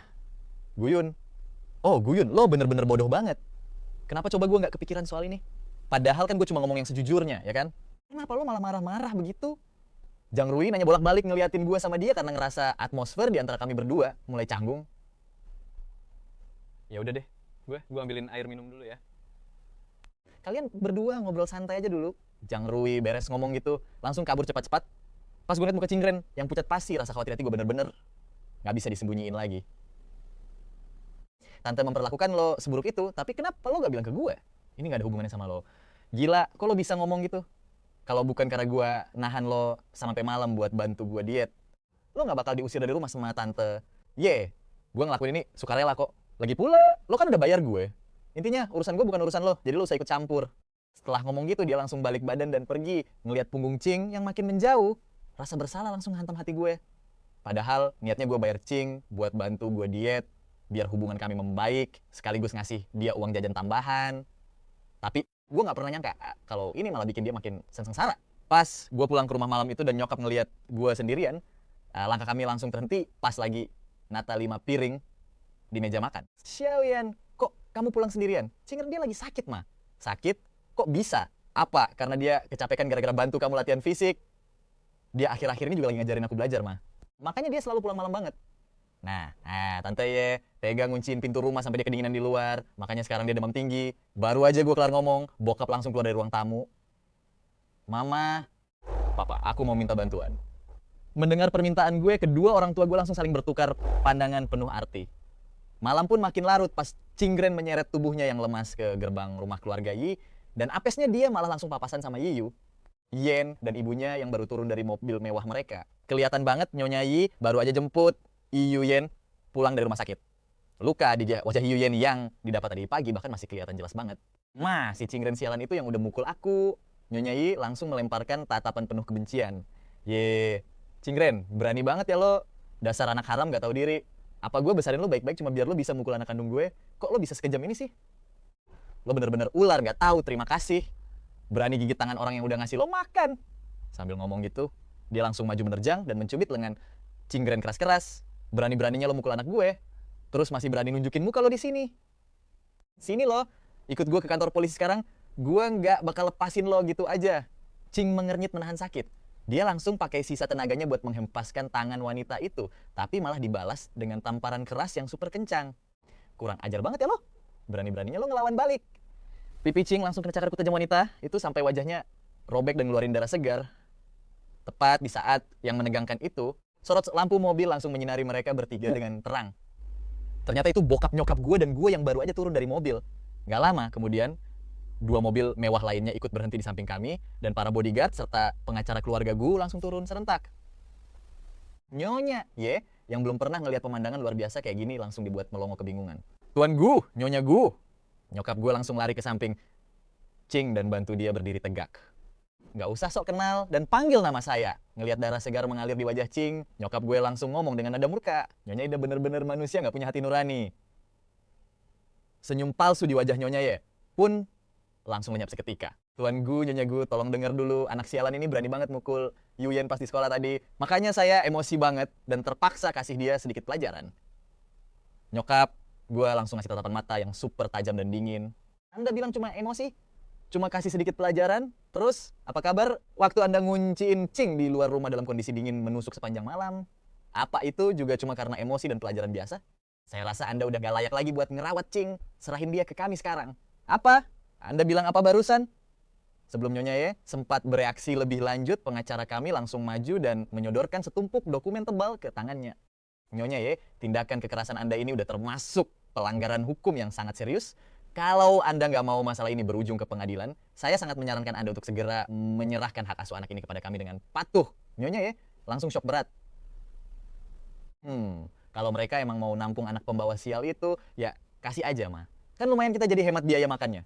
Dia langsung merhatiin dokumen di tangannya. Tapi dia emang gak sebodoh Yuyen. Apa untungnya buat saya kalau ngebiarin kalian ngerawat anak ini? Bagaimanapun juga, dia ini kan anak haram dari mendiang suami saya. Gak mungkin dong saya serahin itu aja tanpa dapat imbalan apa-apa. Mendengar ucapan mati dari wanita itu, gue cuma bisa tertawa dingin. Dasar ular, Seraka bener-bener tipikal dia banget yang selalu nyari untung dalam segala situasi. Pas gue lihat bokap udah hampir mau nawarin beberapa keuntungan finansial, gue langsung buru-buru potong pembicaraan. Tante Ye, kalau berita tentang penyiksaan yang Anda lakuin ke Ye Cingren ini sampai bocor ke kalangan sosialita kelas atas, itu cuma bakal ngehancurin reputasi keluarga Ye dan diri Anda sendiri. Kami ini sebenarnya lagi berbaik hati bantuin Anda keluar dari masalah. Tapi bukannya terima kasih, Anda malah ngelunjak minta imbalan. Maaf ya, gak ada imbalan apa-apa buat Anda. Atau mending kita selesaikan aja masalah kekerasan ini di meja hijau sesuai hukum yang berlaku. Begitu polisi mulai turun tangan menyelidiki semua kejahatan Anda. Aduh Tante Ye, saya takut Anda malah bakal mendekam di balik jeruji besi. Terus pada akhirnya, kami dari keluarga gue tetap bisa mengadopsi Cingren kayak biasa. Mendengar gertakan maut gue, muka Nyonya, Ye langsung pucat pasti seketika. Ma, udah tanda tanganin aja sih. Lagian aku juga udah muak dan gak sudi lagi ngeliat muka dia. Dia sebenarnya kepikiran hal yang sama. Tapi ego serakahnya bikin dia nggak rela kalau harus nyerahin anak itu secara cuma-cuma tanpa dapat keuntungan sepeser pun. Ngelihat dia yang masih plin-plan dan ragu-ragu, gue langsung manasin keadaan lagi. Mama, Papa, udah deh, nggak usah sok baik lagi sama orang kayak begini. Kita nawarin, bantuan ini kan cuma karena kasihan sama hubungan lama, tapi dianya aja yang belagu nggak mau dibantu. Ya udah. Mending kita langsung ke kantor polisi sekarang juga daripada buang-buang waktu di sini. Pas ngelihat gue bener-bener balik badan mau masuk ke dalam mobil, dia langsung panik setengah mati. Tunggu. Iya, saya tanda tangan. Saya tanda tangan sekarang Nyonyonya. Dia langsung nyamber pulpen dengan tergesa-gesa. Dan tanpa membaca isi dokumen itu lagi, dia langsung menandatangani seluruh dokumen itu dengan tangan gemetaran. Ngelihat kepanikan itu dari kejauhan, senyum kemenangan kecil langsung mengembang di bibir gue. Bawa aja anak haram ini pergi jauh-jauh. Tapi awas ya, kalian gak boleh laporin masalah ini ke polisi. Nyokap gue bahkan udah sudi lagi buat denger ocehan wanita itu. Beliau dengan lembut menuntun Cing masuk ke dalam mobil. Di situ gue baru sadar kalau suhu tubuh Cingren benar-benar panas membara karena demam tinggi. Ditambah lagi luka tamparan keras dari Nyonya Ye barusan bikin dia langsung pingsan dan setengah sadar. Gue langsung melangkah maju dengan penuh rasa cemas. Mama, demam Cingren ini udah kelewat tinggi banget. Kita harus segera bawa dia ke rumah sakit darurat sekarang juga. Kamu bener banget. Ayo, langsung tancap gas ke rumah sakit. Pak sopir, cepetan jalan ke rumah sakit. Di dalam kamar perawatan rumah sakit saat tengah malam sunyi. Sementara bokap nyokap lagi ngurus semua berkas administrasi rawat inap. Gue duduk setia di samping tempat tidur Cing buat jagain dia. Gila sih, suhu tubuh Cingren bener-bener melonjak sampai 39 derajat Celcius. Tamparan keras ibunya. Yuyen emang gak main-main efeknya. Pipi kirinya gak cuma bengkak merah doang, tapi juga ada 3 bekas luka goresan kuku panjang yang berdarah. Untungnya setelah dokter selesai mengobati semua lukanya, raut wajahnya kelihatan sedikit lebih mendingan. Pas lagi gelisah karena demam tinggi, tiba-tiba dia langsung menggenggam erat tangan gue dengan sangat kencang. Sentuhan tangan gue yang terasa dingin dan menenangkan seolah-olah bisa meredakan hawa panas membara yang menyiksa tubuhnya. Sesaat kemudian, Cing tiba-tiba tersentak kaget dan langsung membuka matanya. Sontak gue yang ada di dekatnya ikut kaget gara-gara. Dia yang tiba-tiba kebangun sampai bikin gue agak melompat mundur. Ngelihat Cing cuma diam 1000 bahasa, gue langsung mengulurkan tangan dan menyentuh dahinya dengan lembut. Duh, badan lo masih panas banget nih. Lo lagi kena demam tinggi dan sekarang ada di rumah sakit. Bokap nyokap gue baru aja selesai ngurus berkas administrasi rawat inap lo. Kita baru bisa pulang besok pagi ya. Nah, pas dengar kata pulang, sorot mata Cingren seketika berubah jadi redup dan penuh kesedihan. Gue pun buru-buru menyambung ucapan gue. Maksud gue ke rumah gue ya. Mulai sekarang lo nggak perlu lagi dan nggak bakal pernah harus balik ke rumah keluarga. Ya jahanam itu mendengar omongan gue. Cing langsung terpaku kebingungan. Kelihatan banget kalau demam tingginya bikin dia linglung setengah mati dan kesadarannya belum pulih sepenuhnya. Dia benar-benar nggak inget sama sekali kejadian heboh yang baru aja terjadi di depan gerbang rumah keluarga ya barusan. Tepat di saat itu, bokap nyokap gue masuk ke dalam ruangan dan terkejut ngelihat Cingren udah siuman. Ibu mendekatinya dan berbicara dengan sangat lembut. Cingren, kamu istirahat yang tenang ya di rumah sakit ini. Besok pagi, ibu dan pamanku yang akan menjemputmu untuk pulang. Ibu sudah telepon pihak sekolah untuk mengurus izinmu, jadi sekarang kamu fokus saja untuk sembuh sebelum kembali sekolah. Mata Cingren tiba-tiba berkaca-kaca menahan tangis. Terima kasih banyak, Tante. Ah, bukan apa-apa, Nak. Mulai sekarang kita adalah keluarga. Ibu menepuk kepala Cingren dengan penuh kasih sayang. Aku lalu berkata, ibu dan ayah pulang saja duluan, biar aku yang mengurus semuanya di sini. Lagi pula besok pagi, aku bisa langsung berangkat ke sekolah dari sini, jadi lebih mudah. Ibu memandangku, putranya, lalu melihat ke arah Cingren yang tampak sangat lemah. Sadar bahwa tidak baik meninggalkan gadis itu sendirian di kamar rumah sakit, ibu akhirnya setuju. Tapi ayah masih merasa sedikit khawatir. Apa perlu ayah panggil perawat khusus untuk menemanimu di sini? Tidak usah ya. Ini kan cuma untuk 1 malam saja. Ayah tinggal ingatkan saja Paman Li untuk menjemput kami besok pagi. Melihat tekadku yang bulat, ayah tidak bisa mendebatku lagi dan akhirnya mengalah. Setelah orang tuaku pergi, aku berbalik untuk menenangkan Cingren yang sedang berbaring di tempat tidur agar dia bisa beristirahat. Sekarang, kamu tidak perlu lagi kesusahan kerja paruh waktu atau pusing memikirkan makan malam dan kamu tidak akan pernah diusir dari rumah lagi. Mulai hari ini, kami adalah keluargamu. Mendengar suaraku yang hangat, bibir Cingren sedikit tersenyum lalu dia tertidur dengan sangat lelap. Keesokan paginya, ayah langsung mengirim sopir untuk menjemput Cingren dan mengantarnya pulang lebih awal. Karena rumah sakit pusat kota tidak jauh dari SMA Lamfang, aku memutuskan untuk jalan kaki saja ke sekolah. Tapi di luar dugaan, Yi Yuyan menyuruh sopirnya untuk menjemput Han Tianhao di jalan. Pemandangan kedua orang itu sedang bergandengan tangan dengan sangat mesra adalah hal pertama yang kulihat. Aku sebenarnya mau mengabaikan mereka saja, tapi Han Tianhao malah sengaja mengajakku bicara duluan. Guyun, kok hari ini kamu jalan kaki ke sekolah? Dia menggenggam erat tangan Yi Yuyan dan melangkah menghalangi jalanku seolah-olah sengaja mau pamer banget. Guyun, jalan kaki ke sekolah pasti capek banget kan? Lagi pula, kamu mungkin tinggalnya tidak jauh dari sini. Jadi gimana kalau mulai sekarang kamu nebeng Yi Yuyan saja bareng aku pas berangkat sekolah? Nggak usah makasih. Rumahku dan rumah Yi Yuyan tidak searah. Aku bahkan tidak sudi berdebat dengannya. Yah, aku tidak berminat menerima kebaikan semacam itu. Dengan dingin, aku berjalan melewati mereka berdua. Sementara suara Han Tianhao yang terdengar sok tersakiti menggema di belakangku. Aku kan cuma mau yang terbaik buat dia. Apa Guyun salah paham ya sama aku? Mungkin aku harus pergi dan menjelaskannya baik-baik ke dia. Kamu itu pacarku, kamu tidak perlu menjelaskan apa-apa ke siapapun. Tapi kan, pada akhirnya aku yang sudah merebut gadis yang diam-diam disukai Guyun. Tianhao, kamu itu benar-benar terlalu baik hati tahu. Buat orang jahat kayak Guyun, kamu tidak perlu merasa bersalah sedikit pun. Mendengar percakapan antara Yi Yuyan dan Han Tianhao ini benar-benar membuatku muak setengah mati. Akhirnya aku menghentikan langkahku, lalu berbalik dan berjalan lurus ke arah mereka berdua di hadapan semua orang yang menonton. Aku langsung menarik sebotol air dari dalam ranselku dan menyiramkan seluruh isinya tepat ke wajah Han Tianhao. Melihat pacarnya dipermalukan di depan matanya sendiri, Yi Yuyan langsung berteriak murka. Guyun, apa kamu sudah gila? Apa-apaan yang kamu lakukan? Nah, sekarang kamu tidak perlu merasa bersalah lagi kan? Setelah mengatakan itu, aku berbalik dengan santai dan langsung pergi begitu saja. Yi Yuyan berniat mengejarku untuk melabrak, tapi tepat di saat itu, satpam sekolah muncul. Kejadian aku menyiram air ke wajah Han Tianhao ini pun langsung menjadi gosip paling panas di seantero sekolah. Teman-teman sekelasku bahkan mulai melihatku dengan tatapan yang aneh. Namun, karena ujian akhir semester sudah makin dekat, tidak ada yang mau cari gara-gara atau memperbesar masalah ini. Kurikulum kelas 11 sendiri sudah sangat padat, jadi pada akhirnya insiden itu cuma jadi hiburan receh saat jam istirahat. Dengan sisa waktu hanya 3 hari sebelum ujian akhir, atmosfer di dalam ruang kelas saat istirahat makan siang terasa sangat tegang. Sejak Cingren pindah ke rumah keluarga Gu, kondisi mentalnya membaik drastis, bahkan hasil ujian bulanannya luar biasa mengagumkan. Cingren yang dulunya berada di peringkat 5 besar satu angkatan, sekarang kokoh menduduki peringkat nomor 1. Dan di bawah bimbingan belajar dari Cingren, nilaiku sendiri berhasil stabil di peringkat 10 besar satu angkatan. Ruang kelas terasa hening dan para siswa fokus belajar. Di sisi lain, gosip tentang keluarga Ye terus menyebar, hingga akhirnya berita kebangkrutan keluarga Ye. sudah tidak bisa ditutupi lagi. Kalian sudah dengar beritanya belum? Keluarganya kabarnya diambang kebangkrutan loh. Jangan asal ngomong deh. Mana mungkin keluarganya bangkrut?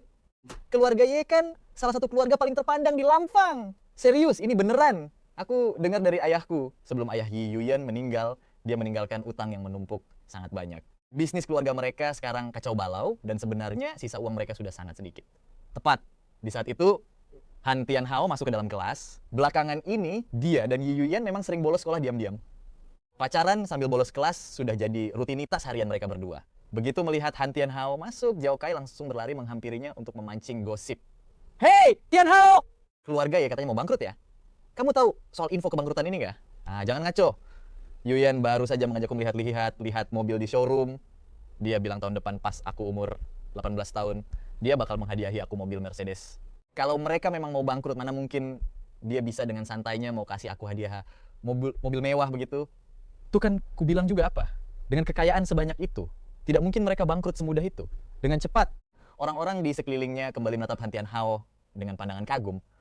Begitu mendengar kabar Yi Yuyan mau membelikan Han Tianhao mobil baru, semua orang langsung mengerubunginya dan berlomba-lomba menjilatnya.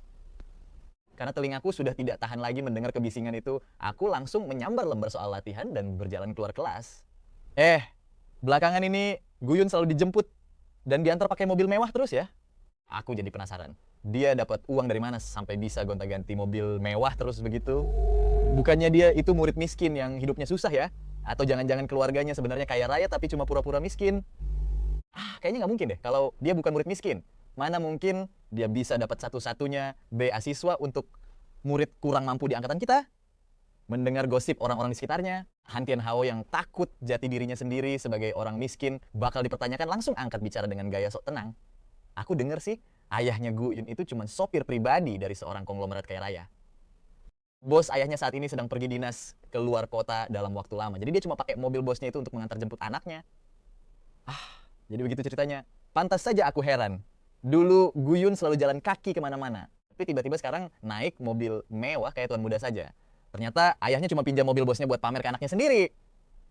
Tadinya aku mengira Guyun itu anak sultan sesungguhnya. Tapi ternyata semua itu cuma akting belaka. Melihat teman-teman sekelas secara terang-terangan menunjukkan rasa rendah padaku, Han Tianhao malah merasakan secercah kecemasan di dalam hatinya. Aku tidak boleh membiarkan siapapun tahu kalau sebenarnya akulah satu-satunya murid miskin di seluruh kelas 11 ini. Kalau tidak, reputasi dan citra sempurna yang sudah susah payah kubangun selama ini bakal hancur lebur seketika. Sementara itu, di sudut ruang baca lantai atas, aku sedang asyik mengerjakan soal-soal latihan ketika sebuah kotak susu tiba-tiba muncul di depan mataku. Saat mendongak, aku melihat orang yang membawakannya adalah Yi Qingren. Ini buat kamu. Aku langsung menerima kotak susu itu. Kapan ibu memberikan ini kepadamu? Kok aku sampai tidak tahu? Sejak Qingren pindah ke rumahku, dia memang selalu berangkat dan pulang sekolah bersamaku setiap hari. Aku ingat betul kalau hari ini kami keluar rumah bersama-sama. Jadi ibu tidak mungkin sempat menitipkan susu ini padanya. Aku pun segera menyadari kalau dia pasti membelinya menggunakan uang tabungannya sendiri. Kebetulan aku belum makan siang sama sekali, dan perutku sudah mulai keroncongan minta diisi. Aku menatap kotak susu di tanganku dengan sedikit ragu. Aku kan sedang diet untuk menurunkan berat badan. Tidak apa-apa minum susu di siang hari begini? Ini susu skim rendah lemak kok, jadi aman-aman saja.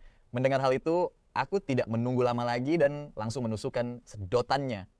Rasa manis segar dari susu itu seketika membuatku merasa sangat puas. Cing, nilai lo bagus banget deh. Kenapa sih dulu lo malah pindah ke kelas F? Coba kalau lo di kelas A, kita kan bisa belajar bareng setiap jam istirahat. Cing diam bentar sebelum akhirnya nanya, lo beneran mau gue balik lagi ke kelas A? Sambil nyeruput susu gue langsung ngangguk mantap. Ya jelas lah. Tapi Qingren gak ngerespon apa-apa lagi.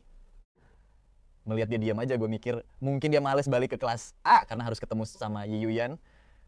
Akhirnya gue langsung meralat ucapan gue cuma asal ngomong kok. Kalau lo emang gak mau balik ke kelas A, ya udah lupakan aja. Gak usah maksain diri, biar gue cari cara lain aja. Tiba-tiba omongan gue terhenti pas dia bilang, gue bakal berusaha sekuat tenaga buat balik ke kelas A. Beneran? Iya beneran. Belum sempat gue selebrasi, bel tanda istirahat, makan siang selesai udah bunyi duluan. Cing ngebantu gue beresin buku-buku di meja sambil senyum. Udah masuk kelas tuh. Yuk balik kelas, terus lanjut belajar lagi. Gue pun ngangguk nurut. Pas balik ke kelas, si Han Tianhao ternyata lagi sibuk pamer ke anak-anak lain tentang hadiah mahal yang dibeliin Yi Yuan buat dia. Pas tatapan Han Tianhao tertuju ke gue, matanya nunjukin tantangan yang sombong banget. Tapi gue gak peduli seberapa belagu dia sekarang, soalnya nanti dia bakal kena mental sendiri. Dia saking bucinnya sama I sampai-sampai nggak pernah nyentuh buku sama sekali selama sebulan terakhir. Di hari biasa sih mungkin kelihatannya aman-aman aja. Tapi tunggu aja pas ujian akhir dimulai. Di situ dia baru bakal sadar seberapa jauh dia ketinggalan pelajaran. 3 hari berlalu dengan cepat dan ujian akhir pun tiba. Berdasarkan hasil ujian bulan lalu, Yingren, Yuan, Hanian, dan gue ditempatin di ruang ujian yang sama. Ujian kali ini jauh lebih susah dibanding bulan lalu, tapi gue masih bisa ngerjain soal-soalnya dengan super mulus. Gue selesai ngerjain ujian 20 menit lebih awal, sedangkan kondisi Han Tianhao kelihatannya lagi gak oke. Pas bel tanda ujian selesai berbunyi, gue bisa lihat muka Han Tianhao langsung pucat pasi. Dulu Han Tianhao itu idola kelas, dan nilai akademisnya selalu dapat peringkat teratas. Makanya semua murid di sekitarnya pengen temenan sama dia. Di saat seperti ini semuanya masih ngumpul kayak biasanya buat nyocokin jawaban mereka sama jawaban Han Tianhao. Biasanya dia bakal sabar banget buat nyocokin jawaban bareng-bareng, tapi kali ini dia malah buru-buru berdiri. Gue agak kurang enak badan. Mau ke toilet sebentar ya. Melihat Tianhao yang kelihatan loyo, si Yuan langsung maju dengan khawatir buat nanyain keadaannya saat itu juga. Dari gelagat Han Tianhao, gue tahu tebakan gue nggak meleset. Di ujian akhir kali ini, kayaknya nilai Han Tianhao bakal anjlok parah. 3 hari kemudian, hasil ujian akhir pun diumumkan. Yi Qingren langsung melesat jadi peringkat 1 angkatan. Berkat les privat dari Yi Qingren, gue juga berhasil dapat peringkat ketiga angkatan. Sementara itu Han Tianhao yang biasanya selalu dapat peringkat atas, malah terdepak keluar dari peringkat 50 besar. Bahkan peringkat EU juga merosot ke posisi ke-20. Di podium kelas, tatapan wali kelas langsung tertuju ke Han Tianhao. Dan nadanya terdengar dingin banget. Han Tianhao sebelum pulang siang ini suruh orang tua kamu datang ke sekolah. Mendengar itu, wajah Han Tianhao langsung pucat pasi. Bu, ayah saya biasanya sibuk banget. Kayaknya nggak ada waktu buat kesini. Kalau begitu, bagaimana dengan ibumu? Begitu guru menyebut ibunya, ekspresi Han Tianhao makin kelihatan frustrasi. Melihat Han Tianhao yang cuma bisa terdiam. Orang-orang lain nggak tahu apa yang sebenarnya terjadi. Tapi gue tahu kalau ayahnya dan ibu Han Tianhao sudah lama bercerai. Dan selama ini cuma sang ayah yang ngerawat Han Tianhao. Tapi sekarang di depan teman-teman dan gurunya, Han Tianhao gengsi dong buat ngomong kalau orang tuanya udah cerai. Wali kelas yang melihat Han Tianhao bungkam pun merasa serba salah. Han Tianhao, nilai-nilai kamu merosot tajam kali ini. Wali kamu juga harus ikut bertanggung jawab. Mau sibuk atau enggak, orang tua kamu wajib datang siang ini. Setelah ngomong gitu, guru langsung mulai ngebagiin tugas liburan musim panas. Gak ngasih kesempatan sedikit pun buat Han Tianhao nolak. Han Tianhao cuma bisa kepikiran ayahnya yang cuma seorang sopir harus datang ke sekolah, bikin hatinya bener-bener nggak tenang. Kalau sampai sesi kelas tahu dia itu satu-satunya murid miskin di seluruh kelas 11. Rahasia kalau dia pernah ngejebak gue pasti bakal terbongkar juga. Pas yang hari waktu murid-murid lain lagi beres-beres buat liburan, gengnya Zhou Kai malah mutusin buat tinggal di kelas. Yi Yuyan juga tetap setia di samping Han Tianhao yang malah bikin cowok itu makin ketar-ketir. Han Tianhao udah nyuruh ayahnya datang jam 12 lewat 30 menit karena dia pengen nunggu sampai Yi Yuyan dan yang lainnya pulang dulu biar gak ada yang tahu identitas asli ayahnya. Tapi di luar dugaan karena Yi Yuyan khawatir banget sama dia, cewek itu bersikeras mau nungguin sampai wali kelas selesai, ngomong baru pulang. Kai dan anak-anak lain juga pakai alasan yang sama, pengen nemenin dan ngehibur Han Tianhao. Mereka nggak sadar aja kalau saat ini Han Tianhao sama sekali nggak butuh dihibur. Yang dia butuhin cuma mereka cepet-cepet pergi dari situ. Kalau nggak, kebohongan besarnya selama ini bakal langsung terbongkar. Gue sengaja ngebresin tugas di meja dengan super lambat. Melihat cuma tersisa gengnya Yi Yuyan di dalam ruangan, Yingren nyamperin gue buat bantu ngebresin tas. Tapi gue langsung nahan tangannya dan ngasih kode lewat mata. Karena udah tinggal bareng di rumah keluarga gue selama beberapa waktu, Yingren langsung paham apa yang mau gue lakuin dia. Langsung narik kursi dan duduk di sebelah gue. Bukannya tadi lo bilang ada soal yang nggak bisa lo pecahin. Sini gue ajarin sekarang. Gue emang lagi pusing nyari alasan biar bisa tetap tinggal dan nonton drama ini. Makanya pas Yingren ngasih alasan yang sempurna itu, gue langsung ngeluarin buku latihan dan nunjuk asal satu soal. Yang ini nih, Yingren ngambil buku itu dan mulai meriksanya dengan santai. Sementara Han Tianhao yang duduk gak jauh dari situ, udah mulai kebakaran jenggot. Masih mending kalau cuma Yi Yuyan sama Zhou Kai yang tinggal, tapi kenapa Gujun sama Qingren juga malah ikutan stay? Pas ngelihat jam dinding kelas udah nunjukin pukul 12 lewat 30. Tianhao akhirnya gak bisa lagi nahan emosinya dan langsung ngomong, Yuyan Kai, kalian mending pulang duluan deh. Gue bisa selesaiin ini sendiri kok, santai aja. Gue bakal nemenin lo di sini. Kalau guru tua itu berani macam-macam atau ngebully lo, gue nggak bakal tinggal diam, bener banget. Tianhao, kita ada di sini kok, jadi lo nggak usah takut. Cuma gara-gara nilai turun dikit doang, masa sampai harus manggil orang tua segala sih? Melihat gengnya Joukai, keras kepala nggak mau pergi. Han, Tianhao terpaksa ngebujuk Yuyen dulu. Yuyen, lo balik duluan aja ya. Bokap gue tuh nggak setuju sama pacaran di masa sekolah. Gue takut kalau bokap lihat lo. Beliau malah bakal marah. Ya udah, jangan lupa kabarin gue ya pas lo udah sampai rumah. Han Tianhao langsung ngangguk berkali-kali. Saat ini yang dia mau cuma Yi Yuyen secepatnya hilang dari pandangannya. Sebelum pergi, Yuyen yang masih cemas sempat berpesan ke gengnya Joukai buat jagain Han Tianhao baik-baik. Melihat betapa khawatirnya Yuyen ke Han Tianhao, rasa kagum langsung terpancar di wajah gengnya Joukai. Joukai yang ngelihat gue lagi asyik belajar di depan dan kelihatan kayak nggak denger apa-apa, sengaja ngomong dengan suara keras, "Nona Yi, baik banget ya sama Tianhao kita." Gue denger-denger Nona Yi bahkan udah siap-siap buat ngelamar lo loh. Tianhao, Hao, keluarga Halo kan punya perusahaan besar, jadi kalian pasti bakal langsung tunangan pas lulus sekolah kan? Gue nggak begitu tahu soal itu. Masa lo nggak tahu sih? Gue denger anak-anak dari keluarga konglomerat biasanya langsung tunangan begitu, lulus SMA, tinggal nunggu umur legal buat nikah doang. Tianhao, Nona Yi, cinta mati banget sama lo. Dia pasti nggak bakal tega ngebiarin lo kuliah di luar negeri sendirian. Jangan-jangan nanti malah keluarga Yi yang bakal ngedatengin keluarga Han duluan buat ngelamar. Bener banget. Tianhao kita kan ganteng, kepribadiannya asyik, dan tuan muda dari keluarga Han lagi. Pokoknya dia emang pasangan paling pas buat Nona Yi. Mana mungkin Nona Yi tega ngebiarin Tianhao ke luar negeri sendirian, dia pasti bakal ikut nemenin lo nanti. Melihat wajah penuh harap dari semua orang, Tianhao juga kayaknya mulai ngebayangin momen dia bakal nikah dan masuk ke keluarga kaya raya di masa depan. Mendengar omongan halu mereka, gue cuma bisa ketawa geli dan meremehkan dalam hati. 3 tahun setelah lulus SMA, ada acara reuni sekolah. Waktu itu Han Tianhao baru balik dari luar negeri dan lagi pacaran sama cewek asing kaya raya, terus mereka langsung gercep tunangan. Yi Yuyen juga ada di sana. Begitu dengar kabar pertunangan Han Tianhao, dia bener-bener gak peduli sama harga diriku. Matanya langsung memerah saat itu juga, dan dia bahkan ngejar Han Tianhao keluar cuma buat minta ngobrol berdua, padahal waktu itu aku udah sah jadi suaminya Yi Yuyen. Kelakuannya itu bener-bener bikin aku malu kuadrat di depan semua teman lama pas reuni. Terus pas keluarga, Yi makin tajir melintir, Yi Yuyen sukses jadi salah satu CEO paling berkuasa di linen. Di saat yang sama juga bisnis istrinya Han bangkrut dan dia milih buat bunuh diri. Akhirnya si Han balik ke dalam negeri buat CLBK-an sama Yi Yuyen, dan demi memperlancar proses cerai sama aku, Yi Yuyen dengan tega ngejeblosin aku ke rumah sakit jiwa. Pas ngingat kejadian tragis di kehidupan masa laluku itu, pensil di tanganku tiba-tiba patah jadi 2. Yi Qingren ngeliatin aku tapi nggak ngomong apa-apa. Tapi gerak-gerikku ini malah mancing perhatian gengnya Joukai. Wah, ada yang udah nggak tahan dengerin nih, kata salah satu dari mereka. Tianhao mah emang dari lahir udah ditakdirkan kaya raya.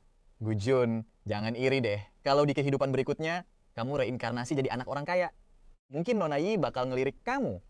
Semua orang di sekitar langsung ngejek aku terang-terangan. Tapi Yi Qingren gak tinggal diam. Dia langsung berdiri, jalan nyamperin Joukai, terus nendang mejanya sampai mental. Detik itu juga, sesi kelas yang tadi berisik langsung hening seketika. Pas banget. Saat itu, suara bapak-bapak parubaya terdengar dari luar kelas. Apa benar ini kelas 11A? Pria yang masuk itu berumur akhir 40-an, badannya tegap, tapi kelihatan lelah termakan usia, dengan rambut yang mulai memutih. Dia pakai seragam sopir, sepatunya lusuh, dan telapak tangannya kelihatan kasar banget. Kalau tebakanku nggak salah, orang di depanku ini adalah bapaknya Han Tianhao. Aku nggak nyangka Pak Han bakal datang secepat ini. Sebelum dia sempat mikirin alasan, Joukai yang di sebelahnya langsung nanya bingung, "Siapa lu?" Murid-murid lain mulai merhatiin Pak Han, sementara Pak Han cuma tersenyum polos dan jujur. "Saya ayahnya Han, dia sopir keluarga kami." Han Tianhao langsung ceplos karena panik setengah mati. Dia buru-buru nyamperin bapaknya dan di bawah tatapan bingung sang bapak, dia langsung ngomong cepat, "Bapakku sibuk banget, nggak ada waktu." Jadi dia nyuruh sopir pribadi kami yang datang. Oh, jadi dia sopir keluarga Han. Pantesan aja. Nggak mungkin lah bapaknya Tianhao penampilannya gembel gini. Iya juga sih, mana mungkin bapaknya Tianhao sempat mampir ke sekolah. Joukai dan yang lainnya saling saut-sautan, bikin Han Tianhao cuma bisa ketawa garing menahan malu. Sementara Pak Han yang berdiri di sebelahnya langsung paham situasinya. Anaknya ternyata bohong di depan teman-temannya demi belaga jadi tuan muda kaya raya. Dia narik tangan Han Tianhao. "Tianhao, kenapa kamu begini? Kamu bener-bener kurang ajar. Siapa yang ngizinin lu manggil nama gue lancang gitu? Lu itu cuma sopir di rumah gue. Sekali lagi lu gak sopan, gue pecat lu dari rumah keluarga Han." Nah bener, cuma sopir aja berani tarik-tarik anak, bos. Nggak tahu diri banget. Muka Pak Han langsung mendung dan kelihatan marah banget. Sementara Han Tianhao cuma takut kalau mereka kelamaan di sana, identitas palsunya sebagai pewaris keluarga Han bakal kebongkar habis. Dia pun langsung buru-buru dorong Pak Han ke arah pintu. Guru piket udah nunggu di kantor, cepet sana temuin. "Wali kelas!" Melihat gelagat anaknya yang panik, Pak Han tahu kalau anaknya takut ketahuan bohong di depan teman-temannya. Walau dia sakit hati banget sama kelakuan Han Tianhao, tapi demi nama baik anaknya di sekolah, dia akhirnya nunduk dan pergi gitu aja. Zhao Kai langsung nyeletuk kesal. Tianhao, sopir lu bener-bener gak tahu aturan ya? Pasti gara-gara kelamaan kerja di rumah keluarga Han, dia jadi ngerasa bisa sok kuasa. Dengar temannya ngehina bapaknya sendiri kayak gitu, Han Tianhao cuma bisa senyum kepaksa. Sementara di sebelahnya, aku cuma senyum-senyum sendiri kayak lagi nonton drama gratisan. Lu ngapain ketawa, lucu? Apanya yang lucu? Tanya Tianhao ketus. Lu gak bakal paham sih. Tapi nanti juga lu bakal paham kok. Nengok muka Han Tianhao yang panik ketakutan, bohongnya kebongkar. Rasanya puas banget. Penasaran deh gimana cara dia beresin kekacauan ini pas semua dustanya terkuak nanti. Setengah jam berlalu, Pak Han keluar dari ruang guru dengan muka merah pada menahan amarah. Begitu lihat ekspresi bapaknya, muka Han Tianhao langsung pucat pasi. Tapi berhubung gengnya Zhao Kai masih nongkrong di sana. Han Tianhao terpaksa pasang muka tebal dan pura-pura tenang. Dia nyamperin bapaknya, udah selesai ngobrolnya, kalau udah yuk balik. Saat ini dia cuma pengen bapaknya cepat-cepat enyah dari sana. Tapi dasar Zhao Kai malah cari gara-gara dengan maju duluan. Pak sopir, kali ini nilai ujian Tianhao emang lagi turun sih. Tapi di depan bos lu pasti tahu kan harus ngomong apa.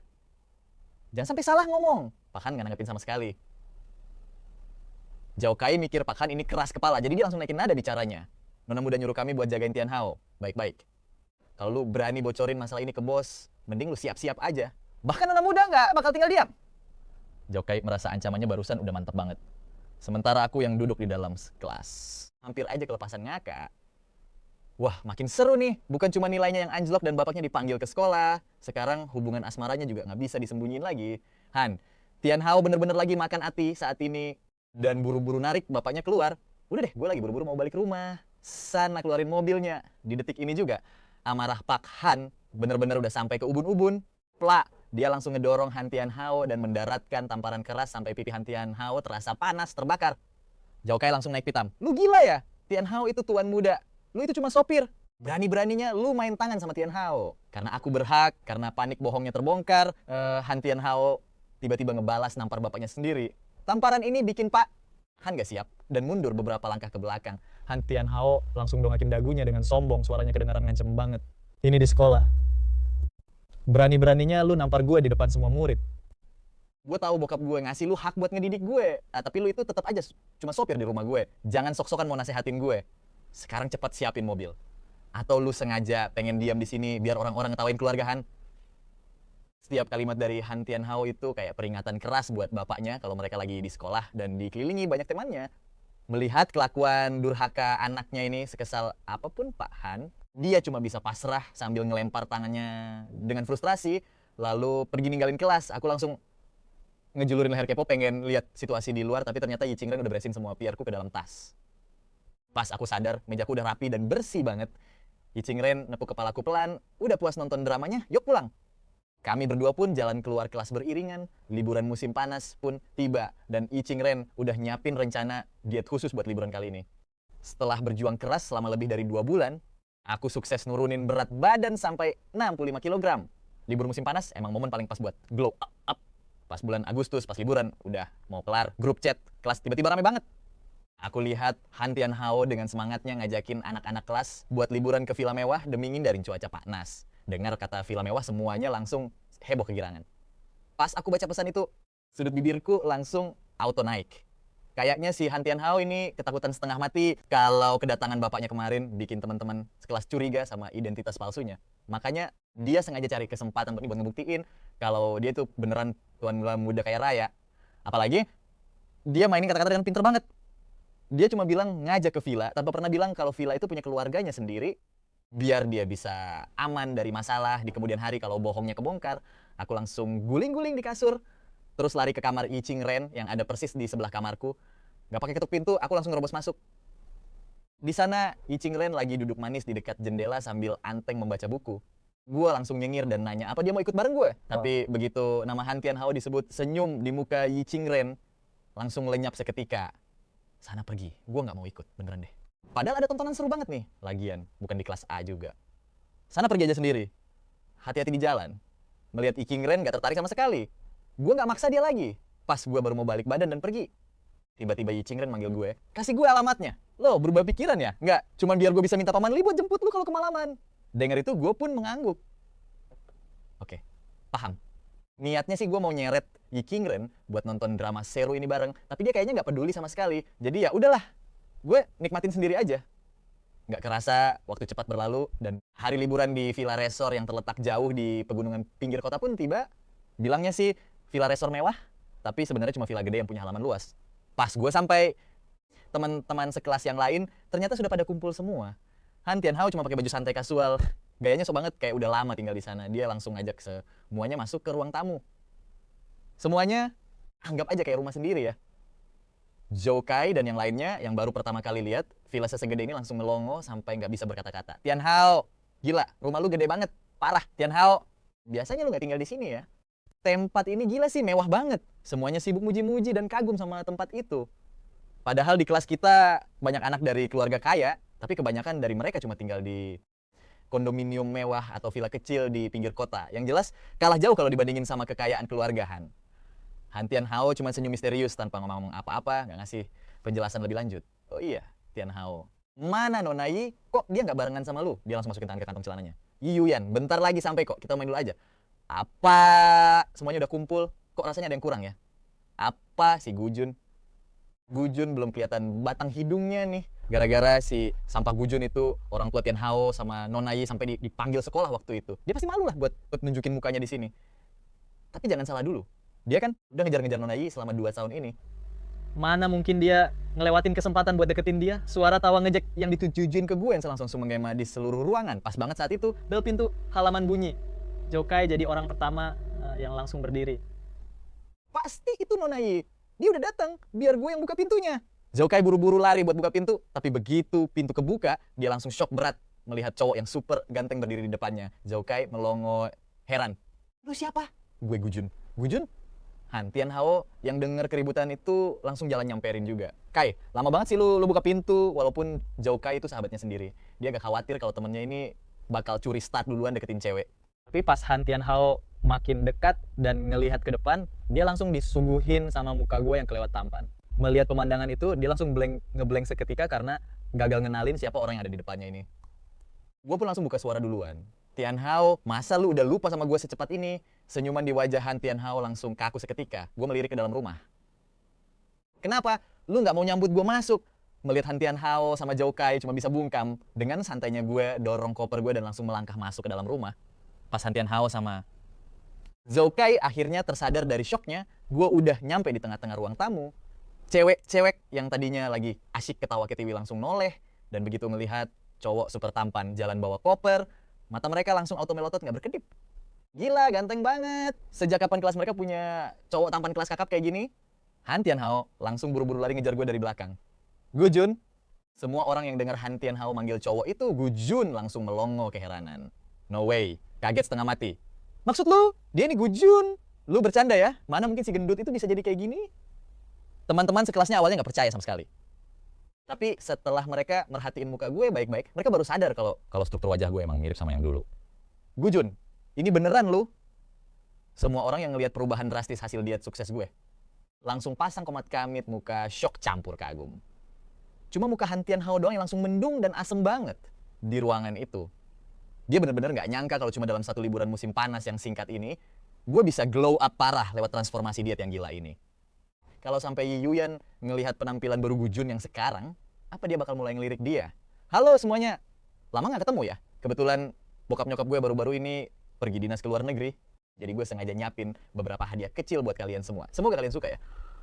Sambil ngomong begitu gue langsung ngebuka koper gue. Di dalamnya ternyata penuh dengan jam tangan mewah impor, barang elektronik mahal, dan perhiasan desainer terkenal yang super estetik. Begitu teman-teman sekelas ngelihat tumpukan hadiah itu, mereka semua langsung nyerbu ke depan seketika. Oh my god, ini bukannya jam tangan mewah edisi high end ya? Gujun, orang tuh lu pergi dinas ke luar negeri ya? Gelang ini bukannya edisi terbatas ya? Gue denger harganya mahal banget, bahkan konsol game ini aja harganya pasti jutaan rupiah. Mereka kayaknya udah bener-bener lupa kalau hari ini. Han Tianhao lah tuan rumah pestanya. Melihat koper yang isinya barang-barang bernilai ratusan juta rupiah, itu muka Han Tianhao makin lama makin asem setiap detiknya. Gue pun noleh ke arah Han Tianhao dan Zhou Kai.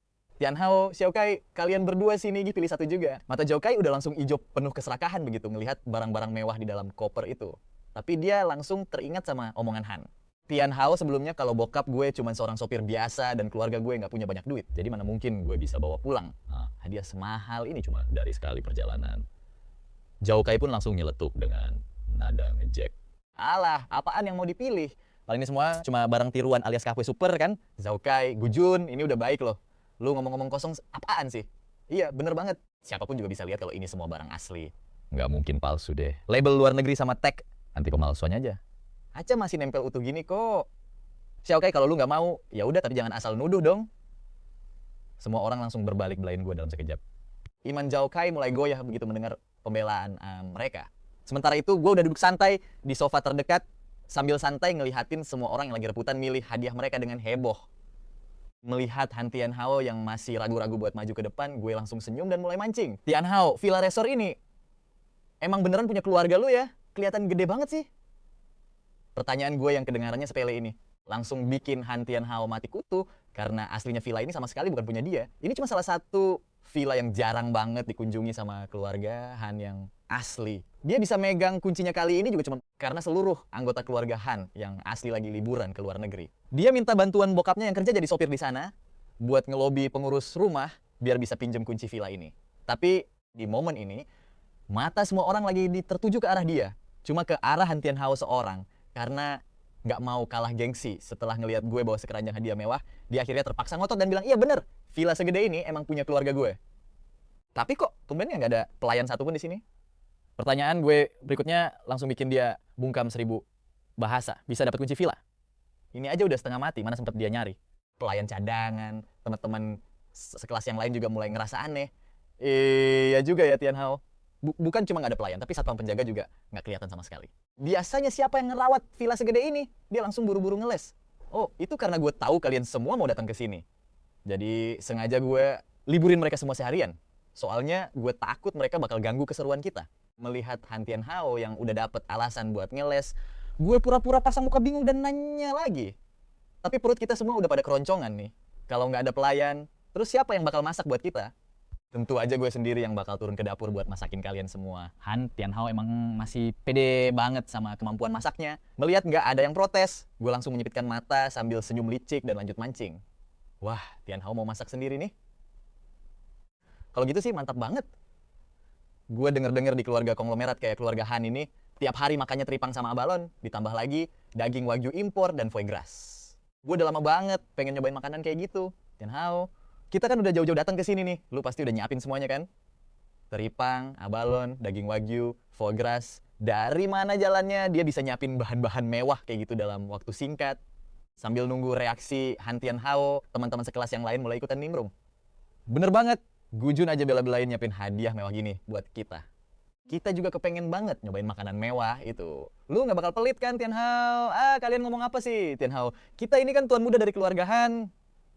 Cuma makan-makan doang, nggak mungkin lah dia bakal pelit. Barang kayak gitu juga nggak langka kan? Begitu denger itu, muka Tian Hao langsung pucat pasti seketika. Dia tuh sebenarnya cuma nyiapin barbeque biasa. Rencananya mau manggang pakai arang di luar ruangan nanti malam. Tapi berhubung sekarang udah gue puji setinggi langit, mana berani dia jujur? Pas ngeliat Han, Tian Hao cuma bisa diam membisu. Gue langsung berdiri tegak tanpa ragu. Gue bilang, gue yakin banget Tian Hao udah nyiapin semuanya buat kita. Biar gue cek ke dapur dan lihat makanan mewah apa yang udah dia siapin. Sambil ngomong gitu, gue langsung jalan lurus ke arah dapur. Han Tian Hao langsung lari ke palang tanggung buat ngehadang gue sambil maksain senyum. Dia bilang, semuanya kan udah jalan jauh-jauh ke sini. Ya jelas gue siapin semuanya dong. Tapi bahan-bahannya masih di jalan nih, lagi dikirim.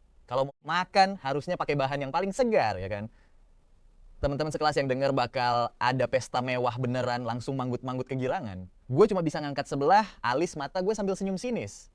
Di tengah gunung pedalaman kayak gini, dari mana coba dapet hidangan laut yang segar? Jelas banget si beban ini nggak nyiapin apa-apa. Kita lihat aja gimana dia bakal nyelesain drama murahan ini nanti.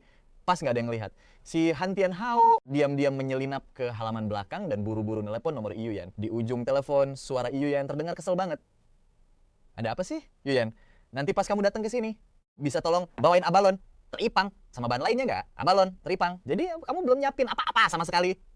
Tiba-tiba semuanya pengen makan abalon. teripang, daging sapi wagyu, sama foie gras juga. Gue nggak tahu harus beli di mana. Yi Yuyan langsung terdiam sejenak. Akhirnya dia bilang bakal usahain sesuatu. Denger itu mata Han Tianhao langsung berbinar kegirangan. Makasih banyak ya Yuyan. Kalau nggak ada kamu, gue beneran nggak tahu harus gimana lagi. Di dalam hatinya, dia cuma pengen cepet-cepet ngilangin rasa curiga teman-temannya sampai nggak sadar sama sekali kalau mood Yi Yuyan lagi hancur banget. Gak jauh dari sana, gue lagi nyender di pintu sambil ngelihatin tingkah konyol Han Tianhao yang lagi teleponan diam-diam di halaman. Gue cuma bisa naikin alis sambil senyum remeh. Gue kira si sampah ini punya rencana hebat apa. Ternyata cuma bisa ngemis-ngemis ke Yi Yuyan buat beresin semuanya. Dulu sih Yuyan tinggal melambaikan tangan doang buat bantuin Han Tianhao beresin masalah sepele kayak gini. Tapi sekarang ceritanya udah beda bro. Keluarga gue udah narik semua investasi mereka. Keluarga Yi sekarang lagi di ujung tanduk. Mereka nggak punya uang lagi buat manjain si parasit Han Tianhao. Tepat di saat itu, HP gue tiba-tiba bunyi. Pas lihat siapa yang telepon, senyum licik langsung muncul di bibir gue. Kayaknya takdir emang lagi berpihak ke gue nih. Gue langsung angkat teleponnya. Yun, kamu senggang nggak hari ini? Tante I, ada perlu apa ya nelpon saya? Tante kangen banget sama kamu. Tante mau ngajak kamu makan malam hari ini. Kamu bisa datang sebentar gak? Dari nada bicaranya aja, gue udah bisa tebak sifat licik dan oportunisnya Ibu I ini. Gue ngelirik ke arah Han Tianhao yang masih nungguin Yi Yuyan sia-sia di halaman. Apa Yuyan juga ada di sana? Oh jelas, Yuyan juga kangen banget sama kamu. Kemarin dia kan gak sengaja bikin kamu tersinggung. Makanya dia ngerasa bersalah banget sampai sekarang. Hari ini Tante bakal suruh dia minta maaf langsung ke kamu. Oh jadi gitu ya? Oke deh, nanti saya ke sana. Nanti? Iya, malam ini saya ada urusan pribadi. Jadi mending kita majuin pas makan siang aja. Saya langsung jalan ke sana sekarang. Tapi apa Tante keberatan? Kalau repot mending batalin aja deh. Nggak repot kok, sama sekali nggak repot. Tante bakal langsung masak sekarang. Tante tunggu kedatangan kamu ya? Oke. Gue langsung tutup teleponnya sambil ketawa sinis dalam hati. Ibu itu tipe orang gila harta yang cuma pintar main kotor. Tiba-tiba manggil gue seburu-buru ini. Pasti ada masalah besar yang lagi nimpa keluarga Yi. Gue nggak buru-buru, langsung balik badan dan jalan ke ruang tamu. Pas ngelihat jam udah hampir menunjukkan pukul 12 siang, perut semua orang udah mulai pada keroncongan. Si Han Tianhao masih aja ngeliatin pintu gerbang, nungguin Yi Yuyan bawain bahan masakan mewah. Sampai akhirnya ada yang gak tahan lagi buat angkat bicara. Tianhao, gue udah mau mati kelaparan nih. Kapan kita makan? Kita beneran bakal dapet pesta makan besar gak sih? Teman-teman di sekitar mulai pada ngeluh. Han Tianhao buru-buru nenangin mereka. Bentar lagi pasti udah hampir siap kok. Biar gue telepon lagi buat nanya. Han Tianhao langsung ngeluarin HP-nya dan nelpon Yi Yuyan lagi. Tapi panggilannya sibuk terus dan gak ada yang ngangkat. Melihat hal itu, muka Han Tianhao langsung makin kusut dan pucat. Pas, ngerasa momennya udah pas banget. Gue berdiri sambil tersenyum lebar. Kayaknya mereka gak bakal datang deh. Kebetulan keluarga gue juga ada urusan dadakan. Jadi gue pamit duluan ya. Selamat menikmati acaranya. Omongan gue langsung bikin teman-teman sekelas makin gelisah. Bayangin aja, udah berjam-jam di sini. Tapi setetes teh anget pun belum ada yang masuk tenggorokan. Han Tianhao sebenarnya pengen nahan gue, tapi gue udah keburu ngambil koper dan melambaikan tangan pamit ke yang lain. Tepat di saat itu, sebuah mobil mewah tiba-tiba parkir tepat di depan gerbang. Semua orang ngira akhirnya makan siang mereka datang. Gak taunya, orang yang turun dari mobil malah Yi Qingren. Dia megang peneduh dan langsung jalan ke arah gue. Di bawah sinar matahari yang cerah, gue sama Qingren bener-bener kelihatan kayak pasangan serasi yang sempurna banget. Teman-teman sekelas langsung ngeliatin dengan penuh rasa penasaran. Kok bisa-bisanya Qingren datang jemput Guyun langsung? Apa mereka pacaran? Entahlah, tapi kalau ngeliat dari kondisi keluarga Guyun, dia sama sekali nggak kelihatan kayak siswa miskin. Mana mungkin dia murid miskin. Jam tangan yang dikasih Guyun kemarin aja harganya sampai puluhan juta rupiah. Bisik-bisik dari teman-teman sekelas makin rame tanpa henti. Bahkan Xiao Kai juga mulai ragu sama identitas gue kali ini. Dia ngerasa kayaknya Guyun ini sama sekali bukan anak sopir biasa deh. Tianhao, lu yakin info yang lu dapat gak salah? Bener banget tuh. Kalau dilihat-lihat lagi setelah dia kurusan, Guyun ini kelihatan ganteng banget ya? Kok cuma dibilang lumayan? Harusnya dibilang ganteng parah gak sih? Bisik-bisik dari para siswa makin bikin Han. Tianhao ngerasa makin gak nyaman dan tersinggung. Dia cuma bisa duduk mandangin HP-nya, gak paham kenapa Yi Yuyan gak mau ngangkat teleponnya. Tapi dia gak tahu aja kalau di rumah keluarga Yi saat ini, Yi Yuyan lagi duduk bengong di ruang tamu sambil terus-terusan mandangin HP di atas meja. Ibu Yi bahkan udah gak inget lagi. Udah berapa kali dia manasin tumpukan makanan di meja itu. Dengan nada dingin dia bilang, nanti pas Xiaoyun dateng, kamu mending benerin sikap kamu itu. Ibu, aku tuh gak suka sama Guyun. Aku kan udah punya pacar. Pacar apa maksud kamu? Biar ibu kasih tahu ya, Yi Yuyan, cuma Guyun yang pantas jadi menantu keluarga kita. Ibu Yi langsung merebut HP dari meja Yi Yuyan. Terus ngelirik ke arah tumpukan lobster, balon, dan teripang yang mau diselundupin sama anaknya. Lalu berkata dingin, mending kamu langsung putusin pacar miskinmu itu sekarang juga. Masih muda kok. Udah berani ngehasut kamu buat nyuri barang-barang di rumah. Cowok kayak gitu nggak bakal bener masa depannya. Dengar itu, muka Yi Yuyan langsung cemberut dan muram. Ibu, Tian Hao itu orang baik. Aku nggak mau ibu ngejelek-jelekin dia kayak gitu. Baik. Apanya? Dia tuh cuma ngelihat keluarga kita kaya, makanya mau numpang pansos biar bisa naik kelas. Ibu udah kenyang ngeliat cowok macam begitu. Cuman orang bodoh kayak kamu aja yang bisa suka sama dia. Keluarga kita sekarang lagi di ujung tanduk. Keluarga gue udah narik semua modal mereka. Dan karier, papa kamu hampir hancur lebur. Kalau kamu masih mau jadi putri sulung keluarga II yang terpandang, mending kamu pinter dikit dan cari muka di depan.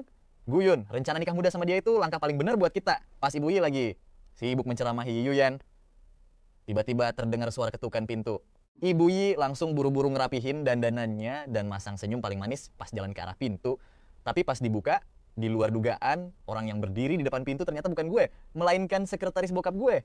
Halo Nyonya Yi, mohon maaf sekali. Tuan muda, kami mendadak ada urusan penting dan tidak bisa datang hari ini. Jadi, beliau mengutus saya langsung untuk memberitahu Anda. Apa? Dia nggak bisa datang. Pas dengar kabar kalau gue nggak jadi datang. Amarah Yi Yuyan langsung meledak seketika. Kita udah duduk nungguin berjam-jam di sini, makanannya aja sampai dipanasin 3 kali. Ini udah lewat jauh dari jam janjian. Tapi si Guyun cuma ngirim sekretaris buat ngabarin kalau dia nggak jadi datang. Ini jelas-jelas penghinaan sengaja buat gue sama ibu. Yi Yuyan langsung berdiri tegak dan lari keluar rumah. Yi Yuyan, mau kemana kamu? Cepet balik sekarang juga. Tapi Yi Yuyan sama sekali nggak peduli sama teriakan dia. Ibunya, dia langsung masuk ke mobil, tancap gas sedalam-dalamnya, dan langsung meluncur kencang ke arah kediaman keluarga Gi Uu. Saat ini, pas gue sama Icing lagi asyik makan siang di rumah, tiba-tiba kedengaran suara teriakan melengking si Yi Yuyan dari luar. Dia teriak, Guyun, buka pintunya. Padahal bokap nyokap gue lagi kerja semua, jadi di rumah cuma ada gue sama Icing doang. Gue jalan ke jendela, ngintip keluar villa, dan ngelihat si Yi Yuyan lagi ngamuk-ngamuk gak jelas. Gue langsung naikin alis sambil senyum sini, sumpah. Gue inget, jelas banget di kehidupan masa lalu, gue pas keluarga Ye masih di atas angin dan berkuasa banget. Keluarga gue itu target pertama yang dihancurin sama keluarga Ye sampai bikin bisnis keluarga gue hancur lebur. Dulu bokap nyokap gue cuma pengen ketemu sama Yi Yuyan sekali aja, tapi malah diusir mentah-mentah di depan gerbang. Sekarang rasain tuh, akhirnya dia ngerasain sendiri kan gimana sakitnya dihina dan direndahin kayak yang dialami bokap nyokap gue di kehidupan masa lalu. Guyun, aku tahu kamu di dalam. Buka pintunya sekarang juga. Si Yi Yuyan bener-bener udah kayak orang gila karena saking marahnya. Sementara itu, Yi Qingran yang ada di ruang tamu langsung jalan ke telepon kabel dan langsung nelpon satpam keluarga Jiu. Ada yang bikin onar di sini. Tolong usir mereka sekarang. Habis itu dia langsung tutup teleponnya dan dengan santai balik lagi ke meja makan. Dia bilang, duduk dan makan lagi yuk. Pas gue ngintip lewat jendela, gue ngeliat 2 penjaga keluarga gue udah megangin tangan Yi Yuyan dengan kencang. Biarpun si Yi Yuyan berontak dan ngelawan sekuat tenaga. Akhirnya dia tetap kesungkur ke tanah. Komandan satpamnya langsung teriak dengan ketus pergi sana, jauh-jauh dari pandangan kami. Jangan cari gara-gara di sini. Tapi dia malah teriak, gue mau ketemu Guyun. Suruh dia keluar nemuin gue. Penjaga langsung gertak lagi. Masih nggak mau pergi juga. Kalau nggak pergi sekarang, kami panggil polisi. Si Yi Yuyan bener-bener belum pernah ngerasain penghinaan kayak gini seumur hidupnya. Muka dia langsung kelihatan kusut dan kuyu banget. Dia teriak, gue ini putri sulung dari keluarga Ye. Berani-beraninya kalian kasar sama gue, hah keluarga Ye? Keluarga Ye mas sekarang udah nggak ada levelnya sama sekali buat bawa sepatu keluarga gue. Lagian, keluarga kalian kan bentar lagi bangkrut. Masa lu belum tahu sih? Masih aja belagu so jadi nona besar. Paling bentar lagi lu cuma bisa makan bubur encer. Kabar soal kebangkrutan, keluarga Ye emang udah jadi bahan gosip anget di kalangan elit. Makanya satpam-satpam di kompleks villa ini udah pada tahu semua. Muka si Yi Yuyan langsung berubah pucat pasi dan dingin seketika. Dia teriak, omong kosong apa yang kalian omongin ini? Penjaga itu malah ketawa sinis. Wah, kayaknya Nona Yi beneran Cooper ya. Keluarga Ye itu udah terlilit utang gede di banyak proyek kerja. Sama kalau bukan karena bantuan dari bos besar kami. Keluarga kalian udah gulung tikar dari dulu. Keluarga Ye. Lu itu yang dulu nggak tahu diri, sekarang malah berani-beraninya datang nyari tuan muda kami. Diusir halus kayak gini aja, sebenarnya udah sopan banget tahu. Kata-kata satpam tadi bener-bener nginjek-nginjek harga diri Yi Yuyan sampai ke tanah. Dia langsung teringat omongan ibunya tadi pagi. Kalau keluarga Ye emang beneran udah di ujung tanduk alias tamat. Awalnya dia pikir ibunya cuma nakut-nakutin biar dia mau dipaksa nikah sama gue. Makanya sengaja ngelebih-lebihin masalah keluarga mereka. Tapi ternyata semua itu beneran nyata. Mending Anda simpan tenaga aja deh. Daripada buang-buang waktu nyari tuan muda kami, mending pikirin gimana caranya biar status Anda sebagai nona muda keluarga, nggak hilang. Abis ngomong gitu, kedua satpam itu langsung banting gerbang besi keluarga Gu dengan keras tepat di depan mukanya. Yuyun ngepalin tangannya erat-erat. Bagus ya Guyun. Bagus banget keluarga Gu. Nggak nyangka kalian bisa sekejam dan setega ini. Yuyun langsung masuk ke mobilnya dan langsung tancap gas pergi. Ngelihat mobilnya ngebut menjauh, hati gue rasanya puas banget. Baru diginiin aja udah nggak tahan. Padahal hari-hari penuh penderitaan dan kesengsaraan lu yang sebenarnya baru aja dimulai, cuy. Pas malam harinya nyokap pulang kerja, bokap langsung kesel. Si Yuyan itu masih berani-beraninya ya datang ke rumah kita dan bikin onar. Gue pun berusaha nenangin bokap. Jangan marah-marah lagi. Yah, kalau emang bikin kesel, besok-besok gantungin aja papan peringatan tanda depan gerbang. Tulisannya, Yuyan dan anjing dilarang masuk. Mendengar itu, muka bokap langsung agak rileks dan senyum sedikit. Dasar bocah nakal, ada-ada aja akal bulus kamu. Tapi emang keluarganya keterlaluan banget sih. Kok bisa biasanya mereka kayak gitu ya? Duh, sia-sia aja. Selama ini, ayah selalu baik banget sama si Yuyan. Gak nyangka dia bakal jadi orang yang gak tahu terima kasih dan bermuka dua kayak gini. Pas ngerasa momennya pas, gue langsung nanya ke bokap nyokap. Ya, aku inget dulu pamannya. Sempat punya sebagian saham keluarga kita kan? Terus keluarga gue kita juga pegang saham di bisnis keluarga ya, bener gak? Bokap jawab, iya bener. Gue lanjutin lagi. Aku dengar dari teman-teman sekolah, katanya keluarganya lagi dapet banyak masalah akhir-akhir ini. Makanya, karena hubungan kita udah bener-bener putus sekarang, kayaknya mending kita hubungi pengacara aja deh. Buat beli kembali. Saham keluarga gue yang dipegang keluarga Y, anggap aja kita bantuin keuangan mereka. Tapi sebagai gantinya, kita juga minta mereka balikin semua saham keluarga gue di perusahaan Y. Gue sengaja ngomong gini karena paham banget sifat bokap gue yang gampang kasihan sama orang. Meskipun sekarang dia kelihatan tegas, gak mau bantu, gak ada jaminan nanti hatinya bakal luluh lagi pas mereka melas-melas. Ditambah lagi, dari saham keluarga GUU yang dipegang keluarga Y. Mereka itu dapat dividen puluhan juta. Tiap bulannya, jelas aja uang bulanan segede itu bisa jadi penyelamat darurat buat keluarga Y lewatin krisis mereka sekarang. Padahal, yang gue pengen adalah bikin keluarga Y hancur total dan gak bakal punya kesempatan buat bangkit lagi.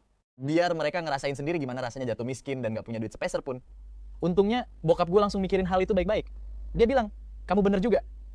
Lagian, sekarang kedua keluarga kita emang udah gak ada hubungan apa-apa lagi. Semua urusan bisnis perusahaan emang harus diberesin sekaligus sampai tuntas. Begitu ngelihat bokap setuju, rasanya beban berat di dada gue langsung plong banget. Nanti pas keluarga Y bener-bener hancur. Gue gak boleh ngebiarin bokap kehilangan semua investasinya di keluarga Y. Bisa narik modal saham sekarang adalah langkah paling tepat buat mencegah kerugian besar. Dan yang paling penting, biar bisa mutusin hubungan sepenuhnya sama keluarga Y. Lagian, gue inget jelas banget dari kehidupan masa lalu gue kalau krisis keluarga Y itu nggak cuma sekedar bangkrut biasa, tapi diperparah sama utang yang numpuk di mana-mana. Masalahnya, waktu di kehidupan dulu, gue udah terlanjur nikah sama Iyuyan. Saham keluarga gue dan keluarga Y saling terikat erat. Makanya keluarga gue terpaksa gelontorin duit dalam jumlah gede banget cuma buat bantuin keluarga Y keluar dari lubang jarum. Tapi di kehidupan sekarang, sorry aja ya, si Iyuyan harus berjuang sendirian tanpa bantuan. Gue lagi, sepanjang makan malam, Iking cuma diam aja. Gue sadar kalau moodnya lagi nggak enak banget, padahal dia jarang banget nunjukin muka murung kayak gini. Biasanya dia selalu ceria. Gue pun nanya King Ran, kamu lagi nggak seneng ya? Tapi dia malah balik nanya, kamu kayaknya khawatir banget sama keluarga Y. Khawatir sama keluarga Y. Ya, kalau dipikir-pikir emang iya sih. Tapi yang gue pedulin itu kapan keluarga ya resmi bangkrut. Dan kapan si Iyuyan bener-bener jadi gembel gak punya duit sepeser pun. Tapi ya kali gue jujur soal isi hati gue ini. Jadi, gue cuma ngeliatin dia dengan muka bingung. Gue nanya, kenapa kamu tiba-tiba ngomong gitu? Memangnya kamu mikir aku khawatir sama keluarga? Ye? Atau kamu khawatir aku masih mikirin Iyuyan? Ngeliat muka King Ran yang serius banget. Gue langsung ngakak kencang. Gue sama sekali gak peduli sama keluarga, apalagi sama si Iyuyan. Yang gue peduliin itu cuma mastiin biar keluarga gue, kita gak keseret ke masalah mereka dan gak dimanfaatin sama mereka lagi. Kamu tenang aja. Aku tahu dulu keluarga Y jahat banget sama kamu. Jadi aku gak bakal pernah sudi kasihan sama mereka. Cingran, aku bakal selalu ada di pihak kamu. Pas denger omongan gue, Cingran langsung tertegun sebentar. Butuh beberapa saat sampai akhirnya dia sadar dari lamunannya. Selalu ada di pihakku, dia bergumam. Terus, gimana sama Iyuyan? Gue jawab, lah apa hubungannya sama aku? Dia kan bukan siapa-siapa lagi. Cingran nanya lagi, bukannya dulu kamu suka banget sama dia? Gue senyum, kan kamu sendiri yang bilang, itu kan dulu. Kita harus move on dong. Emang bener sih dulu aku suka banget sama dia. Tapi sekarang mah udah enggak lagi. Dia langsung nanya dengan penasaran. Terus sekarang kamu sukanya sama siapa? Gue jawab, aku sayang keluargaku dan aku juga sayang sama diriku sendiri. Seketika muka Yicing langsung murung karena kecewa. Gue langsung jalan deketin dia dan megang tangannya dengan lembut. Dan tentu aja, kamu juga bagian dari keluargaku. Cuma satu kalimat sederhana itu, tapi sukses bikin jantung Yicing Ren langsung berdebar kencang. Keluarga, tapi di dalam lubuk hatinya, dia nggak mau. Cuma sekadar jadi keluarga. Sementara itu di resort, si Hantian ditinggal sendirian buat beresin sisa-sisa kekacauan. Gak cuma teman-teman sekelasnya yang udah pada pulang dari sore, tapi gara-gara si Yuyan gak dateng, dia bener-bener malu tingkat dewa di depan semua orang. Bahkan Zhao Kai aja langsung nyari-nyari alasan buat cabut begitu hari mulai gelap. Makin dipikirin, si Hantian makin ngerasa dongkol dan kesel setengah mati. Karena masih gak mau menyerah gitu aja, dia ngambil HP-nya dan nyoba nelpon Yuyan lagi. Tapi beda sama yang tadi, kali ini teleponnya akhirnya diangkat sama Yuyan, Tian Hao. Tapi si Hantian sama sekali nggak peka sama suara lesu si Yuyan dan langsung teriak dengan emosi. Yuyan, lu kemana aja sih seharian ini sampai kamu? Bahkan nggak repot-repot angkat teleponku. Sebenarnya apa sih yang kamu lakuin? Kamu Sadar gak kamu udah bikin aku kehilangan harga diri di depan teman-teman sekelas? Kalau kamu nggak ngasih penjelasan yang benar hari ini, mending kita putus aja. Sejak Hantian Hao pacaran sama Yuyan, si cowok manipulatif ini emang hobi banget ngancem putus. Dan trik ini selalu mempan banget buat Yuyan. Setiap kali Tian Hao pura-pura ngambek dan minta putus, Yuyan pasti bakal langsung bujuk dia dengan sabar. Tapi kali ini beda cerita. Di ujung telepon, Yuyan diam 1000 bahasa untuk waktu yang lama, jantung Tian Hao langsung copot. Dia mulai sadar kalau ada yang nggak beres. Dia langsung buang jauh-jauh sikap sombongnya yang tadi. Maaf, aku tadi cuma terlalu emosi. Aku nggak beneran pengen putus kok. Kamu baik-baik aja kan? Di seberang sana hening cukup lama sampai akhirnya terdengar suara lelah Yuyan Tian Hao. Mending kita jaga jarak dulu beberapa hari biar bisa tenang. Habis ngomong gitu, Yuyan langsung matiin teleponnya secara sepihak. Hal ini bikin muka Han Tian Hao langsung kecut seketika. Baru juga lewat sehari, tapi sebenarnya apa sih yang terjadi? Besok pak kabar tentang Yuyan dan Han yang berantem hebat langsung menyebar luas di kelas. Soalnya Yuyan ini biasanya selalu pamer kemesraan mereka secara berlebihan. Tapi semalam, dia tiba-tiba hapus foto profil couple-nya sama Han Tian Hao. Bukan cuma itu, semua orang mulai menghubungkan fakta kalau Yuyan kemarin ngeghosting Han Tian Hao. Dan rumor pun mulai liar bertebaran. Han Tian Hao yang biasanya aktif banget di grup kelas, sekarang malah nggak bersuara seharian. Aku sih sama sekali nggak kaget ya. Tapi buatku, belajar jauh lebih penting daripada ngikutin gosip nggak jelas kayak gitu. Malam harinya, ayah pulang ke rumah dengan wajah yang kelihatan sangat kusut. Ibu kelihatan sangat cemas. Yah, apa ada masalah di kantor hari ini? Kenapa wajahmu murung begitu? Hari ini keluarga Ye datang lagi menemuiku. Tapi aku berhasil nyari alasan buat nolak mereka. Soal yang dibilang Xiao Yun semalam tentang pembelian kembali saham dan penarikan modal, aku masih bingung gimana cara ngomongnya ke mereka. Bagaimanapun juga, pertemanan kita udah berjalan lebih dari 10 tahun. Di kehidupan masa laluku, Nyonya Ye benar-benar memanfaatkan kebaikan dan kelembutan hati ayahku. Makanya dia terus-menerus minta tolong ke keluarga Gu. Sampai-sampai kalau keluarga Gu nggak bantu, kami bakal dicap nggak punya hati. Reputasi kami bahkan diseret sampai lebih rendah dari binatang. Di momen itulah aku angkat bicara. Yah, kenapa nggak biarin aku sama pengacara aja yang urus negosiasinya? Kamu kan masih anak-anak, tahu apa soal investasi dan beli saham? Iya, aku udah 17 tahun sekarang dan bukan anak kecil lagi. Mungkin aku nggak paham banyak soal saham, tapi Pak pengacara paham kok. Lagi pula, tujuanku ke sana cuma buat ngebujuk tante ya, biar setuju ngembalin saham itu ke keluarga kita. Aku janji nggak bakal bikin masalah sama sekali. Melihat ekspresi seriusku, ayah menghela napas panjang. Baik, cobalah ke sana. Ingat, nggak apa-apa kalau keluarga kita harus rugi sedikit. Jangan sampai orang-orang bilang, keluarga kita nggak punya belas kasihan. Mendengar itu, aku cuma bisa tertawa getir dalam hati. Bukankah keluarga Giu kami sudah kelewat baik selama ini? Membantu keluarga Ye bertahun-tahun itu sudah lebih dari cukup. Tapi keluarga Ye itu cuman sekelompok serigala berbulu domba yang nggak tahu terima kasih sama sekali, nggak layak diperlakukan sebaik ini oleh keluarga Gu. Kali ini, aku bakal pastiin keluarga Ye kehilangan setiap sen yang mereka punya. Besok hari, aku pribadi membawa pengacara langsung ke rumah mereka. Nyonya lagi panik setengah mati hari, saham grup Ye hancur lebur di pasar modal. Begitu mendengar suara bel pintu, dia ngira kalau debt collector yang datang tagih utang. Dengan kesal, dia langsung buka pintu. Ketok-ketok pintu sepagi ini, kan sudah kubilang uangnya bakal dibayar lunas. Nyonya Ye baru aja kelar ngomong saat dia mendongak dan melihatku berdiri di sana. Halo, Tante Ye, ini Guyun. Melihat orang di depannya adalah aku, mulut Nyonya Ye langsung menganga lebar. Baru lewat beberapa bulan saja, kok bisa Guyun yang dulunya gendut sekarang berubah drastis begini? Xiao Yun, ini beneran kamu? Iya Tante, ini aku. Kemarin aku agak sibuk, makanya hari ini aku nyempetin buat mampir. Tante, nggak marah sama aku kan? Nyonya Ye langsung tersenyum lebar sampai ke telinga. Mana mungkin Tante marah sama kamu? Ayo cepat masuk. Xiaoyun, kamu sekarang ganteng banget ya. Tante hampir aja nggak ngenalin. Dia berbicara dengan sangat antusias sambil mempersilahkanku masuk ke dalam rumah. Xiaoyun, kamu kesini mau ketemu Yuyan? Tante bakal langsung suruh dia pulang sekarang. Anak itu entah keluyuran kemana lagi dia. Nanti bakal tante omelin habis-habisan. Nyonya, ia dengan gembira membuatkan teh untukku. Gak usah repot-repot tante. Kali ini aku datang bukan buat ketemu Yuyan, tapi buat nemuin tante. Mau ketemu tante? Aku melirik ke arah pengacara di sampingku. Ini pengacara dari grup gu kami. Kami kesini untuk mendiskusikan tentang pembelian kembali saham tante. Beli saham, jantung Nyonya Ye langsung berdegup kencang. Dia takut kalau aku mau merampas uang dari keluarga Ye. Ayahku mendengar kalau grup Y sedang menghadapi masalah keuangan yang serius. Mengingat grup Y masih memegang saham di grup gu, ayah secara khusus meminta pengacara datang ke sini untuk membeli kembali saham-saham tersebut dengan harga tinggi yang sekaligus bisa bantu grup Y melewati krisis ini. Omonganku terdengar sangat manis, tapi makna aslinya adalah kami ingin putus hubungan sepenuhnya. Merasa sangat bimbang sekarang. Keluarga Y memang sedang terlilit utang besar. Kalau mereka nggak bisa bayar tepat waktu, villa keluarga Y ini terancam bakal dilelang. Tapi kalau dia menyerahkan saham grup GU, keluarga mereka nggak akan punya sumber pendapatan lagi di masa depan. Nyonya Ye merendahkan suaranya, mencoba melembutkan bicaranya. Xiaoyun, mumpung kamu yang bahas hal ini, tante juga punya satu permintaan tolong. Sejak ayah Ye Yuyan meninggal, semua ini berkat kebaikan keluarga Gu. Tapi sekarang keluarga Ye benar-benar dalam kondisi yang sangat sulit. Kira-kira apakah Tuan Gu bersedia membantu kami dengan meminjamkan sejumlah uang? Tante janji, begitu grup Y pulih, tante akan langsung melunasi utang itu.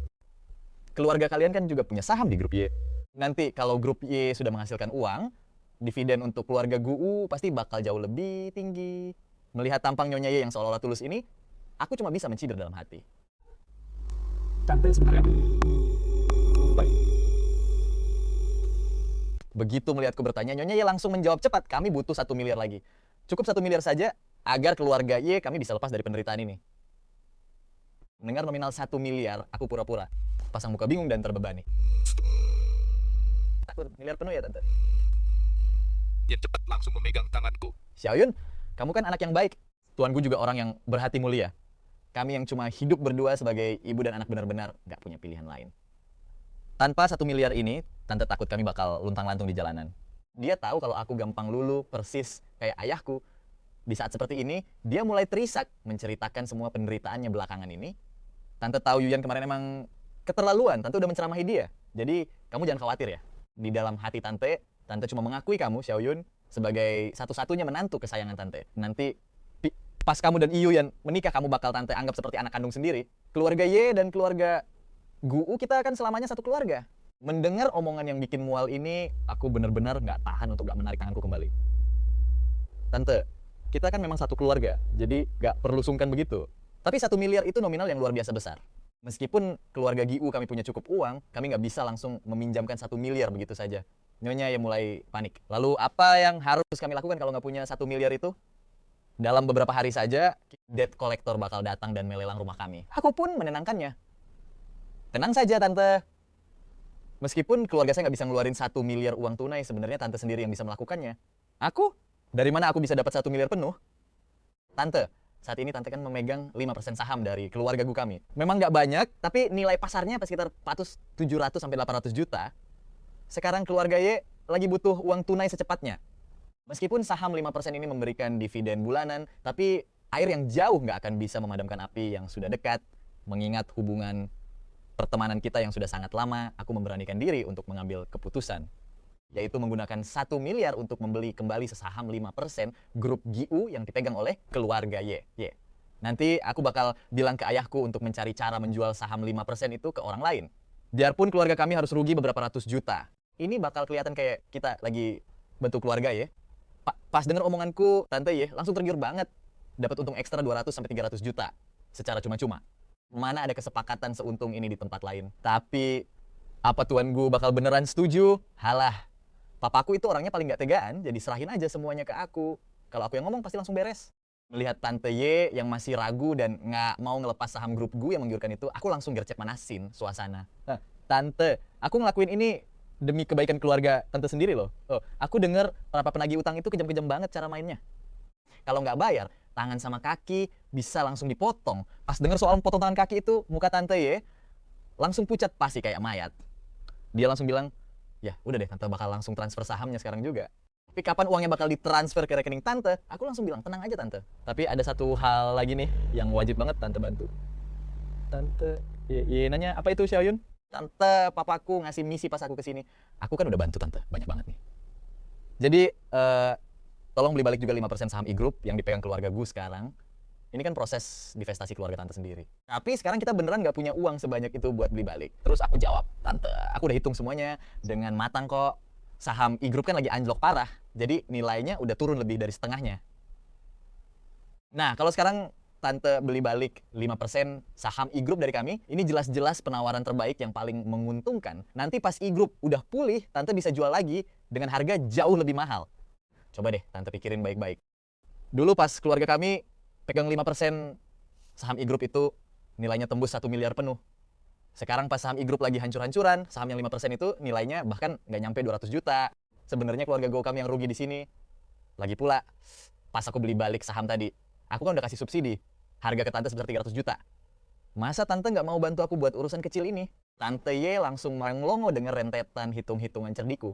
Dia mungkin emang licik di jalanan, tapi kalau soal urusan manajemen perusahaan, dia itu masih amatir banget. Makanya gampang banget aku kadalin. Kamu bener juga, tante harus bantu nih. Bakal tega banget kalau tante nggak bantu. Padahal tadi tante Y sempat ragu buat investasi dari grup GU. Tapi pas tiba saatnya buat beli balik saham perusahaannya sendiri, tante Y langsung semangat membara. Lagian saham-saham ini kan nantinya bisa dijual lagi dengan harga selangit. Dan dia juga nggak perlu lagi bayar dividen bulanan ke keluarga GU. Tante ya, nepuk-nepuk punggung tanganku sambil bilang, tante bakal ambil stempel pribadi dulu sekarang. Sekalian sama surat perjanjian saham yang lama. Anak, baik. Kamu duduk manis aja di sini sebentar. Aku cuma tersenyum sambil mengangguk. Begitu Tante Y, udah nggak kelihatan lagi. Senyumku langsung hilang. Dan aku langsung minum teh dengan santai. Tuan muda gue, si pengacara baru mau nanya sesuatu, tapi langsung kuhentikan lewat tatapan mata tajam. Pengacara itu pun nggak berani ngomong sepatah kata pun lagi. Gak butuh waktu lama, Tante Y langsung buru-buru keluar dari kamarnya. Kontrak pun selesai ditandatangani dengan cepat sambil memegang surat perjanjian saham lama dari bertahun-tahun lalu antara keluarga kami. Senyum kemenangan akhirnya terpancar di wajahku. Dengan begini, keluarga Gu kami akhirnya benar-benar memutus semua hubungan dengan keluarga Y. Xiaoyun, soal uang itu bagaimana? Tenang aja, Tante, uangnya bakal segera masuk ke rekening Tante kok. Tapi kita harus memperjelas satu hal dulu. Keluarga, ya kan lagi kesusahan banget nih sekarang. Jadi aku ragu tante bisa langsung bayar utang 200 juta ke grup Gu secara tunai sekaligus. Dengar ini, tante Y langsung ngangguk-ngangguk, panik setuju. Jadi aku punya dua pilihan nih. Pilihan pertama, langsung dipotong aja dari uang 1 miliar yang bakal kami bayar ke keluarga tante. Pilihan kedua, keluarga Y bisa menunda utang 200 juta itu dan tanda tangan kontrak baru. Tante cuman perlu ngasih aset grup Y dengan nilai yang setara sebagai jaminan. Jaminan aja deh kalau gitu. Tante Y langsung milih opsi kedua tanpa ragu sedikit pun. Persis kayak yang udah aku prediksi sebelumnya. Oke. Mantap. Aku langsung noleh ke orang di belakangku, pengacara yang lagi megang laptop. Apa kontraknya udah siap sesuai sama yang kita bahas tadi? Sudah selesai, Tuan Muda. Pengacara itu pun langsung menyodorkan draft kontrak dari laptopnya ke depanku dan Tante Y setelah dicetak. Tante Y, kalau nggak ada masalah kita tanda tangan hari ini ya, biar dananya bisa cepat cair buat keluarga Tante. Tante Y ngangguk dengan semangat membara. Dia sama sekali nggak paham istilah hukum.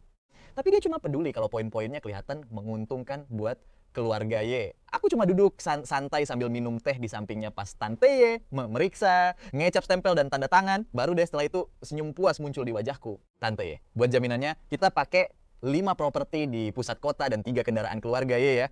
Tapi kayaknya ini masih agak kurang sedikit nih. Bakal agak ribet juga nih buat nyelesainnya. Melihat mukaku yang kelihatan bingung, dia takut aku bakal batalin kesepakatan dan langsung ngomong dengan cepat. Tante masih punya beberapa perhiasan simpanan kok, nilainya lumayan mahal banget. Minimal 20 juta ada deh. Tunggu sebentar ya. Tante bakal ambil perhiasannya sekarang juga. Pas denger itu, aku pun mengangguk. Kalau kayak gitu sih harusnya udah cukup. Pengacara Wong, tolong catat itu ya. Baik, Tuan Muda Gu, pengacara Wang dengan sigap mencatat semuanya. Tante setuju dengan poin-poin di dalam kontrak tersebut. Begitu Tante selesai tanda tangan dan cap jempol, aku langsung berdiri. Begitu stempel perusahaan udah dicap, kami bakal langsung transfer uangnya ke grup ya. Tante kalau gitu aku pamit dulu ya. Loh kok buru-buru banget? Gak mau nunggu Yuyan pulang sekalian makan malam bareng? Gak usah deh, makasih Tante ya. Setelah itu aku langsung ngajak pengacara Wang keluar dari villa keluarga ya. Aku takut kalau bertahan 1 detik lagi di villa itu, aku bakal langsung meledak ketawa. Tuan muda Gu, apa ini beneran nggak apa-apa? Ya jelas nggak apa-apa dong, kita udah ngasih mereka makan pakai uang kita sekian lama. Sekarang waktunya keluarga ya, buat bayar balik semuanya. Ekspresiku tetap dingin tanpa emosi. Intinya, aku nggak bakal biarin keluarga guru rugi lagi dalam bisnis apapun ke depannya. Aku juga nggak bakal biarin keluarga ya memanfaatkan kita lagi.